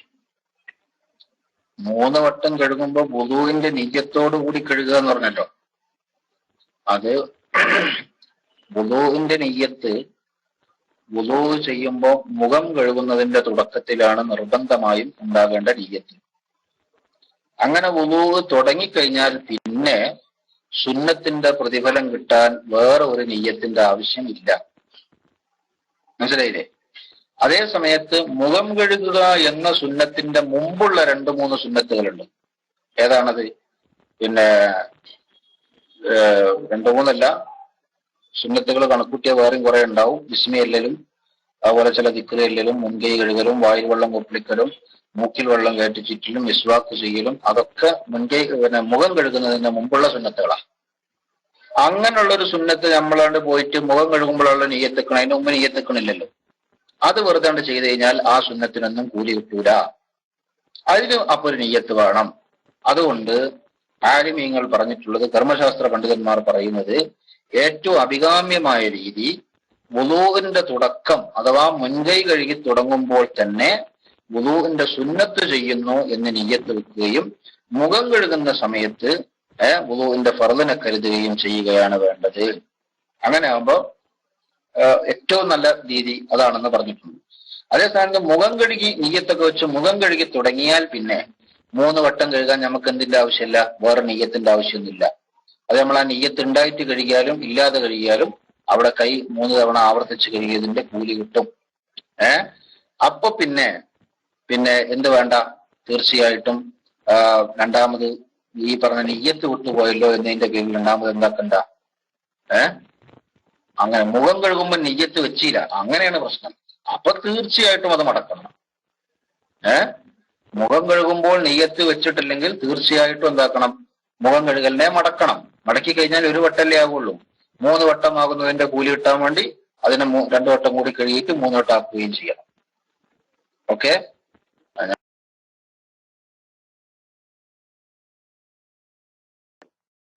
അസ്സലാമു അലൈക്കും. ഉസ്താദെ, അതായത് സ്ത്രീകള് അന്യപുരുഷന്മാരോടൊപ്പം പുറത്തു പോകാൻ പാടില്ലല്ലോ. അപ്പോൾ എന്നെ പോലെ ഇപ്പൊ ഞാനിപ്പോ സൗദി ഹൗസ് ഡ്രൈവറാണ്. അപ്പൊ നമ്മൾ പോലുള്ള ഒരു യാത്രയില് അതിന്റെ വിധി എന്താണ്? അസ്സലാമു അലൈക്കും.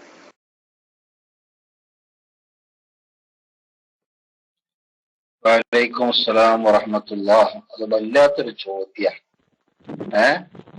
പക്ഷേ രോഗിക്ക് ഷുഗറാ, ഇഷ്ടം നല്ല ലഡുവാ. എന്ന് വെച്ചിട്ട് ഡോക്ടർക്ക് പറയാൻ പറ്റുമോ രാവിലെ 2 വൈകുന്നേരം 2 നിങ്ങളെ ലൊടുന്നോളിന്ന്? അത് പറയാൻ പറ്റുമല്ലോ. അതേമാതിരിയാണ് ചില വിഷയങ്ങളൊക്കെ. അത് ഉള്ളത് നമുക്ക് ഉള്ളതുപോലെ പറയാൻ പറ്റുള്ളൂ. അന്യ പെണ്ണിന്റെ കൂടെ ഒരു പുരുഷനോ അന്യ പുരുഷന്റെ കൂടെ പെണ്ണോ യാത്ര ചെയ്യാൻ പാടില്ല എന്നത് സർവാംഗീകൃതമായ പൊതു നിയമമാണ്. അപ്പൊ സാധാരണ സാഹചര്യങ്ങളിൽ അത് ഉണ്ടാകരുത് എന്ന് തന്നെയാണ് നിയമം.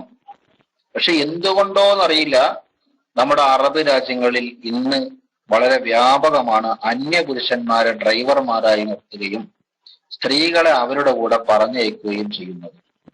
സത്യത്തിൽ ഇസ്ലാമിക രാഷ്ട്രങ്ങൾ എന്ന് പറയുന്ന രാജ്യങ്ങളിൽ ഈ ഒരു അവസ്ഥ നിലനിൽക്കുന്നത് എന്തുകൊണ്ട് അവിടെ തടയപ്പെടുന്നില്ല എന്ന് നമുക്കറിയുന്നില്ല. കാരണം അന്യ പെണ്ണിന്റെ കൂടെ അന്യ പുരുഷന്റെ കൂടെ ഒരു പെണ്ണ് യാത്ര ചെയ്യാണ്. മനസ്സിലായില്ലേ? ഇസ്ലാമിക ശരീഅത്തനുസരിച്ച് അത് അംഗീകരിക്കപ്പെടാൻ പറ്റിയ കാര്യം അല്ല. അവിടെ ചെറിയ യാത്ര ദീർഘമായ യാത്ര എന്ന വ്യത്യാസമൊന്നും ഇല്ലതാനും. ഏത് യാത്രയായാലും അന്യ പുരുഷന്റെ കൂടെ ഒരു പെണ്ണിന് യാത്ര ചെയ്യാൻ പാടില്ലാത്തതാണ്. ഓക്കെ, മൈത്രി.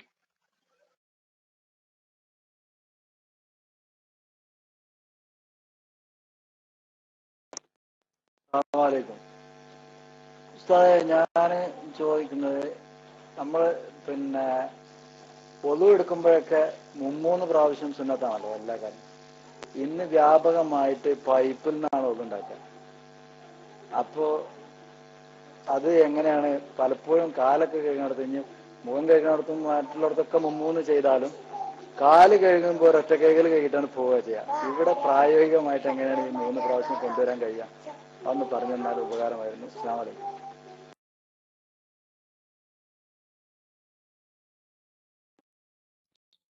വഅലൈക്കും അസ്സലാം വറഹ്മത്തുള്ളാഹി. പൈപ്പിൽ നിന്ന് കാല് കഴുകിയാലും 3 പ്രാവശ്യം ചെയ്യേണ്ടതിന് പ്രായോഗികതയ്ക്ക് ഒരു തടസ്സമില്ല. നമ്മളത് ശ്രദ്ധിക്കണില്ല എന്നേ ഉള്ളൂ. നമ്മൾ പൈപ്പാണ് തുറന്നേക്കും, കാലാണ് നീട്ടി കൊടുക്കും, കാണെങ്കിൽ അങ്ങോട്ടേ നിൽക്കും.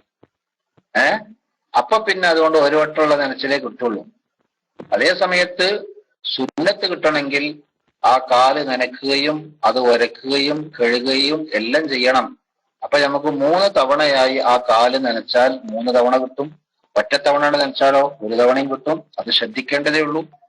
പൈപ്പ് പൂട്ടി തുറക്കുകയോ എന്ത് ചെയ്യാലോ, വെള്ളം കുറച്ച് മാത്രം ഉപയോഗിക്കുക, അങ്ങനെ പൈപ്പ് പൂട്ടി തുറക്കുക, പിന്നെ ആ കാല് 3 തവണ ആവർത്തിച്ച് കഴുകുക. അത് ഉണ്ടാക്കാൻ പൈപ്പിന്റെ ചോട്ടിലായാലും ബുദ്ധിമുട്ടില്ല, നമ്മളൊന്ന് ശ്രദ്ധിക്കണമെന്ന് മാത്രം. അങ്ങനെ ചെയ്താൽ 3 തവണ കഴുകിയ കൂലിട്ടും, ഇല്ലെങ്കിൽ ഒറ്റ തവണ കഴുകിയ കൂലി കിട്ടും. ഓക്കെ, മൈക്കൂലി.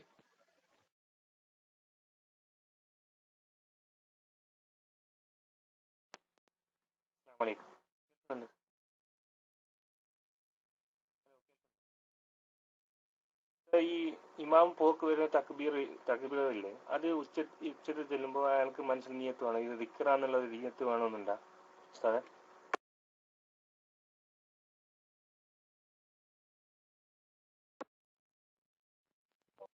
നമ്മുടെ സെമി 237 എന്ന സുഹൃത്തിന്റെ സൗണ്ട് നേരത്തെ വളരെ ലോ ആയതുകൊണ്ട് അദ്ദേഹത്തിന് ആൻസർ പറയാൻ എനിക്ക് സാധിച്ചില്ലായിരുന്നു. ഇപ്പോഴും സൗണ്ട് ലോ തന്നെയാണ്, പക്ഷെ ഞാൻ ഹെഡ്സെറ്റ് വെച്ചതുകൊണ്ട് അൽഹംദുലില്ലാഹ് കേട്ട് കിട്ടി. ഏതായാലും അദ്ദേഹത്തിനും വലിയ പ്രയാസപ്പെട്ടിട്ടാണ് ഉള്ള സൗണ്ടെങ്കിലും കൂട്ടി പറഞ്ഞതെന്ന് വിചാരിക്കുക. ഏതായാലും അദ്ദേഹം ചോദിച്ചിട്ടുള്ള ചോദ്യം, ഇമാമായി നിസ്കരിക്കുന്ന ഒരാള് റുക്കൂഇലേക്കും സുജൂദിലേക്കും ഒക്കെ പോണ സമയം, അഥവാ ഇന്ത്യക്കാലിന്റെ സമയത്ത് ചെല്ലുന്ന തക്ബീർ, ആ തക്ബീർ ചെല്ലുമ്പോൾ ഇത് ദിക്റാണ് എന്ന നിയ്യത്ത് ഉണ്ടാകേണ്ടതുണ്ടോ? അതാണ് അദ്ദേഹം ചോദിച്ചിട്ടുള്ളത്. മനസ്സിലായില്ലേ? ഓക്കെ, ഇനി ചോദ്യം എല്ലാവരും കേട്ടോളൂ. ഇനി കേട്ടില്ല അറിയണ്ട. ഇനി എന്റെ ജവാബും പറഞ്ഞുതരാം ഇൻഷാ അല്ലാഹ്, അതും കേട്ടോളൂ. എന്താണ് ഇതിന്റെ ജവാബ്? ഷാഫി മദ്ഹബിലെ പ്രബലമായ അഭിപ്രായം അനുസരിച്ച് അങ്ങനെ ഉണ്ടാകണം. റുക്കൂഇലേക്ക് പോകുമ്പോൾ അല്ലാഹു അക്ബർ എന്ന് പറഞ്ഞാലും, എഴുത്തുകാരിലേക്ക് വരുമ്പോൾ സമി അല്ലാഹു ലിമൻ ഹമിദ എന്ന് പറഞ്ഞാലും, ഇന്ത്യക്കാലിന്റെ സമയത്ത് ഏത് തക്ബീർ ചൊല്ലിയാലും അവിടെ ഞാൻ ചൊല്ലുന്നത് ദിക്റാണ് എന്ന ബോധം ഇമാമിന്റെ മനസ്സിലുണ്ടാകണം. മനസ്സിലായോ? നിയ്യത്ത് എന്ന് പറഞ്ഞാല് അവിടെ എന്തോ ഒരു കടിച്ചാപ്പൊട്ടാത്ത സാധനമല്ല. ഞാൻ ഈ ചെല്ലുന്നത് ദിക്റാണ് എന്നുള്ള ബോധം അദ്ദേഹത്തിന്റെ മനസ്സിലുണ്ടാകണം. നിസ്കാരത്തിൽ ഫാത്തിഹ ഓതുമ്പോൾ അങ്ങനെ ഒരു ബോധത്തിന്റെ ആവശ്യമില്ല. മാത്രമല്ല, ഈ നിസ്കരിക്കുന്നവൻ മഅ്മൂമാണെങ്കിൽ അയാൾ ഈ തക്ബീർ ചെല്ലുമ്പോൾ അപ്പോഴും ആവശ്യമില്ല. ഒറ്റക്ക് നിസ്കരിക്കുന്നവനാണ് അപ്പോഴും ആവശ്യമില്ല. മഅ്മൂമ് തക്ബീർ ചെല്ലേണ്ടത് പതുക്കെയാണ്. ഒറ്റക്ക് നിസ്കരിക്കുന്നവരും തക്ബീറുകൾ ചെല്ലേണ്ടത് പതുക്കെയാണ്. ഇമാമിന് മാത്രമാണ് തക്ബീർ ഉറക്ക ചെല്ലൽ സുന്നത്തുള്ളത്. ഇവിടെ നമ്മൾ മനസ്സിലാക്കേണ്ട ഒരു വിഷയമുണ്ട്. എന്തുകൊണ്ടാണ് ഇങ്ങനെ ഒരു നിയമം? അല്ലെ, പല ആൾക്കാർക്ക് സംശയം ഉണ്ടാവും. ഇപ്പൊ ചോദ്യം ചോദിച്ച സുഹൃത്ത് കേൾക്കുന്നുണ്ടോ ഞാൻ പറഞ്ഞത്? സുഹൃത്ത് കേൾക്കുന്നുണ്ടോ? നമ്മളൊരു മസ്അല പഠിക്കുമ്പോഴേ അതിന്റെ കാര്യകാരണ സഹിതം പഠിച്ചാൽ ചിലപ്പോൾ എന്താവും, വളരെ പെട്ടെന്ന് മനസ്സിലാവും. എന്തുകൊണ്ടാണ് അവിടെ മാത്രം അങ്ങനെ ഒരു നിയമം? അങ്ങനെ ഒരു സംശയം ചിലപ്പോൾ പല ആൾക്കാർക്കും ഉണ്ടാകാൻ മതി. അതുകൊണ്ട് ഞാൻ അതുകൂടി പറയാം. അല്ല, പറഞ്ഞാൽ മതി, വെറുതെ അങ്ങനെ ഞാൻ പറഞ്ഞിട്ട് കാര്യമില്ലല്ലോ. അങ്ങനെ സംശയം ഉണ്ടെങ്കിൽ മാത്രം പറഞ്ഞാൽ മതിയല്ലോ. മുബല്ലിഗിനും അതാണ്, മുബല്ലിഗിനും ഉണ്ടാ പറഞ്ഞത്. ഇമാമിന് മാത്രമല്ല മുബല്ലിഗിനും അത് ബാധകമാണ്. മുബല്ലിഗ് എന്ന് പറഞ്ഞാൽ ഇമാമിന്റെ ശബ്ദം കേൾക്കാത്ത പുറകു ഭാഗത്തേക്ക് അത് കേൾപ്പിക്കാൻ വേണ്ടി ഉറക്ക ചെല്ലുന്നവൻ. അപ്പൊ അങ്ങനത്തെ ഉറക്ക ചെല്ലണ രണ്ടാൾക്കും ഈ നിയ്യത്ത് അനിവാര്യമാണ് എന്ന് പറയുന്നു. എന്താണ് അതിന്റെ കാരണം എന്നറിയോ? കേട്ടോളൂ. അതിന്റെ കാരണം, നിസ്കാരത്തിൽ നാടൻ വർത്താനം പറഞ്ഞാല് നിസ്കാരം ബാത്തിലാവൂലേ? നിസ്കാരത്തിൽ നമ്മൾ ദിക്റൊന്നല്ല ചെല്ലണത്, നാടൻ വർത്താനാന്ന് നോട്ടിക്കോളി, നമസ്കാരം ബാത്തിലാവുമല്ലോ. അതെ, ബാത്തിലാവും. ഈ നാടൻ നമ്മൾ ചില ആശയം കൈമാറാൻ വേണ്ടി ചിലപ്പോ നമ്മൾ ചില വേർഡുകളും ചില ശബ്ദങ്ങളും ഒക്കെ പുറപ്പെടുവിക്കാറുണ്ടല്ലോ. ചിലപ്പോ ഒറ്റ ഹർഫിന് ചിലപ്പോൾ അർത്ഥം ഉണ്ടാവും. നമ്മൾ നിസ്കരിക്കണ നേരത്തെ ഒരാൾ വന്നിട്ട് ചോദിക്കുക, ഞാൻ അങ്ങോട്ട് കയറട്ടെ എന്ന് വെച്ചാൽ ആന്ന് പറഞ്ഞു, ഒറ്റ ഹർഫേ നമ്മൾ പറഞ്ഞിട്ടുള്ളൂ, പക്ഷെ അതിൽ വലിയൊരു ആശയമുണ്ട്, അല്ലേ?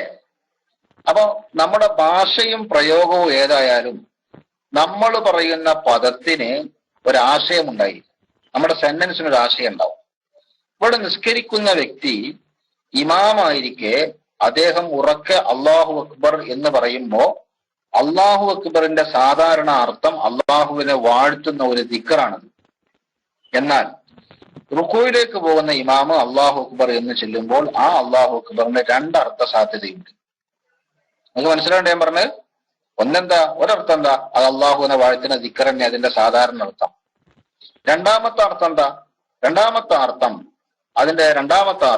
അള്ളാഹു അക്ബർ എന്ന് പറഞ്ഞാൽ അതിന്റെ അർത്ഥം ഇതാ, മൗമൂമിങ്ങളെ ഞാൻ റുക്കൂക്ക് വയ്ക്കണം, നിങ്ങൾ ഒപ്പം പോന്നോളിട്ടോ എന്നൊരർത്ഥം ഇല്ലേ? സമി അല്ലാഹു ലിമൻ ഹമിദ എന്ന് ഇമാമ് പറയുമ്പോ ഇതാ ഞാൻ റുക്കൂന്ന് പൊത്തിക്കണട്ടോ എന്നൊരർത്ഥം ഇല്ലേ? അപ്പൊ ആ വാചകം അള്ളാഹു അക്ബർ എന്നാണെങ്കിലും നാടൻ വർത്തമാനത്തിന്റെ ആശയം അതിലുണ്ട്. അപ്പോൾ പിന്നെ ഈ അള്ളാഹു അക്ബർ എന്ന് ഉറക്കെ പറഞ്ഞതിനാൽ അത് മഅ്മൂമിങ്ങൾ കേൾക്കാനുള്ള ഉറക്കെ പറഞ്ഞത്. ആ കാരണം കൊണ്ട് തന്നെ അതിന്റെ നാടൻ വർത്തമാന സാധ്യത കൂടുതലാണ്. ആ സാധ്യത മാറ്റിയിട്ട് അതിനെ ദിക്റിന്റെ പോസ്റ്റിൽ തന്നെ ഉറച്ചു നിർത്താൻ അപ്പോൾ ഒരു നിയ്യത്ത് ആവശ്യമായി. അതുകൊണ്ടാണ് ഞാൻ ഈ ചെല്ലുന്നത് ദിക്റാണ് എന്ന ബോധത്തോടെ അയാൾ ചെല്ലണം എന്ന് അവിടെ പറഞ്ഞിട്ടുള്ളത്. ഇപ്പൊ മനസ്സിലാക്കണോ? അപ്പൊ ദിക്റാണെന്ന ബോധമില്ലാതെ അയാൾ ചെല്ലിയാല് അയാൾ ചെല്ലുന്ന അല്ലാഹു അക്ബർ നാടൻ വർത്താനങ്ങളുടെ കൂട്ടത്തിൽപ്പെടുകയും, കാരണം അതിന്റെ അർത്ഥം എന്താ, ഞാൻ റുക്കൂക്ക് വയ്ക്കണം, ഞാൻ സുജൂദിക്ക് വയ്ക്കണം എന്നാ അതിന്റെ അർത്ഥം. അപ്പൊ അത് നാടൻ വർത്തമാനങ്ങളുടെ കൂട്ടത്തിൽപ്പെടുന്നതും, നിസ്കാരത്തിൽ നാടൻ വർത്തമാനം പറഞ്ഞാൽ നിസ്കാരം ബാത്തിലാകുന്നത് പോലെ ഈ നിയ്യത്തില്ലാത്ത തക്ബീർ കൊണ്ടും നിസ്കാരം ബാത്തിലാകുന്നതാണ്. അതേ സ്ഥാനത്ത് ദിക്റായി മാത്രം പരിഗണിക്കാൻ പറ്റിയ ഇത്തരം ദിക്റുകൾ നിസ്കാരത്തിൽ നിയ്യത്തില്ലാതെ ചെല്ലിയാലും നിസ്കാരം ബാത്തിലാകുന്നില്ല എന്ന് പറഞ്ഞ ചില ഇമാമിയങ്ങളും ഉണ്ട്. അത് ഞാൻ പറഞ്ഞ എന്തിനാ വെച്ചാല്, കുറെ കാലം അങ്ങനെ ഇമാമായി നിസ്കരിച്ച ആരെങ്കിലും ഉണ്ടെങ്കിൽ പഠിച്ചോനെ ഇനിയിപ്പോ നിസ്കരിച്ച് മുഴുവനും മടക്കണോ എന്ന് ആലോചിച്ച് ബേജാറാകാതെക്കാൻ വേണ്ടി പറഞ്ഞതാ. Okay, mic.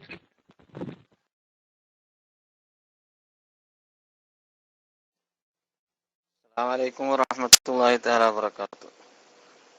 കേൾക്കുന്നുണ്ടോ ഉസ്താദേ? നമ്മൾ നിസ്കാരത്തിലേ, അതാണ് നമ്മൾ ചോദിക്കാനെന്ന് വരാൻ പറ്റാഞ്ഞ്. ഇപ്പോൾ ക്ലാസ് ഒക്കെ ഞാൻ നിസ്കാരത്തിന്റെ സമയത്താണ് ഉണ്ടാകുക. ഇവിടെ കുറെ മുമ്പ് എന്ന് പറഞ്ഞൊരു ചോദ്യം ഉണ്ട് ഉസ്താദേ. ഇപ്പൊ ഈ ഫിഖ് ക്ലാസ് ഒന്നും നടക്കാത്തതുകൊണ്ടേ ചോദ്യകർത്താക്കൾ ക്ലാസ്സിൽ ഉണ്ടോ എന്നുള്ള അറിയില്ല. ഒരു ആർത്തവുമായി ബന്ധപ്പെട്ട ചോദ്യമാണ്. ഒരു സ്ത്രീക്ക് ആദ്യം 2, 3, 4 ദിവസം ആർത്തവം ഉണ്ടായി, പിന്നെ കുറച്ച് ശുദ്ധിയായി 2 ദിവസം 3 ദിവസം, പിന്നെ ഉണ്ടായിട്ട് ഒരു 10-15 ദിവസത്തിന്റെ മേലെ പോയി. അങ്ങനെ ആവുമ്പോൾ അവിടെ അയാളിന്റെ ആ നിബന്ധന ആ നിയമാവലികളൊന്ന് പറഞ്ഞു തിരക്കടില്ല എന്ന് അറിയിച്ചിട്ടുണ്ട്. കാരണം ആ ശുദ്ധിന്റെ അത് പിന്നെ അത് അയാളായിട്ട് കരുതണോ, അത് ഈ 15 ദിവസത്തെ കൂടിയത് ഒക്കെ പാടെ ഒരു ഒന്നും തിരിയാത്തൊരു കോലത്തിലായി എന്നൊക്കെ പറഞ്ഞുകൊണ്ടാണ് PM അയച്ചത്. അപ്പൊ അതൊരു ഉസ്താദിനെ കിട്ടിയാൽ ചോദിക്കാന്ന് വിചാരിച്ചു ഞാനും നിൽക്കുന്നു. അപ്പൊ ഏതായാലും ഞാൻ ചോദിച്ചു. ഇൻഷാ അല്ലാഹ് ഞാൻ റെക്കോർഡ് ചെയ്യുന്നുണ്ട്. ഞാൻ എൻ്റെ ചോദിച്ച ആ വ്യക്തി ആവശ്യപ്പെട്ടത് അയച്ചു കൊടുക്കാന്ന് വിചാരിച്ചിട്ട്. അസ്സലാമു അലൈക്കും വറഹ്മത്തുള്ളാഹി.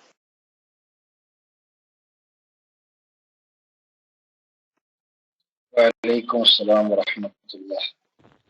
മറ്റൊരാളെ സഹായിക്കാൻ വേണ്ടി ചോദിക്കണമൊക്കെ നല്ലതന്നെ.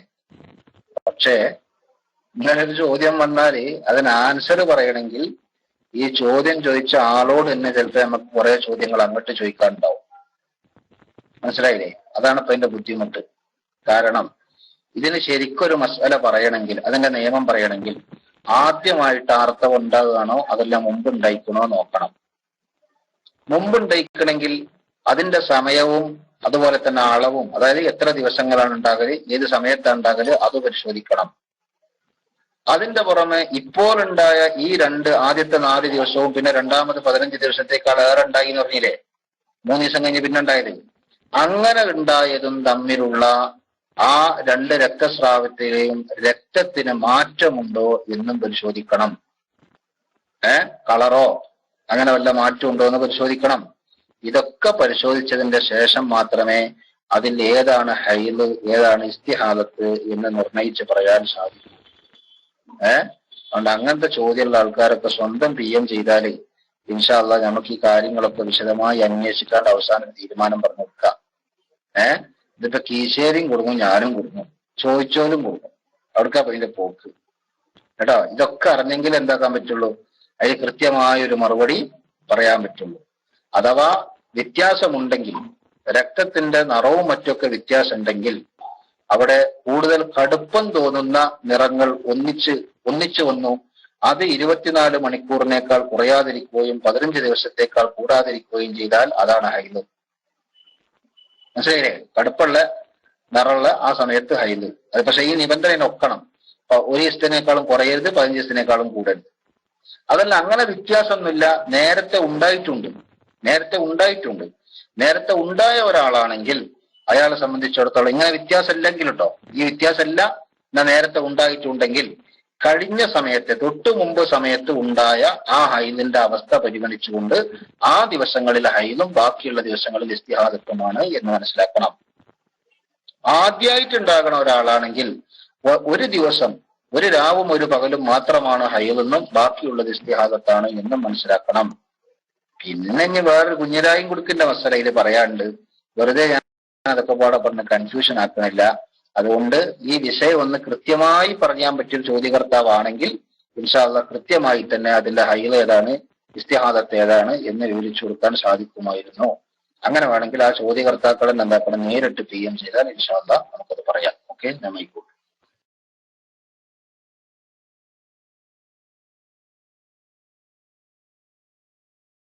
അസ്സലാമു അലൈക്കും വറഹ്മത്തുള്ളാഹി വബറകാതുഹു. ഉസ്താദിന്റെ ചോദ്യം ഇതാണ്, ആരും ചോദിക്കാൻ പറഞ്ഞില്ല, എന്റെ അനുഭവത്തിൽ തന്നെയാണ്. ഞങ്ങളിവിടെ യശസ്കരിക്കുന്നു. അപ്പൊ ഇമാമ് 3-ാമത്തെ റക്അത്തില് അത്തഹിയ്യാത്തിന് ഇരുന്നു. അപ്പൊ ഒരാള് എണീറ്റു, 4-ാമത്തെ റക്അത്തിക്ക് എണീറ്റു, സുബ്ഹാനല്ലാഹ് എന്ന് പറഞ്ഞു. ബാക്കി 5 ആൾക്കാർ ഞങ്ങള് അവിടെ ഇരുന്നു, ഇമാമിന്റെ ഒപ്പം നീച്ചത്. ഇമാമ് എണീക്കാതെ നീച്ചില്ല. ഇതിൽ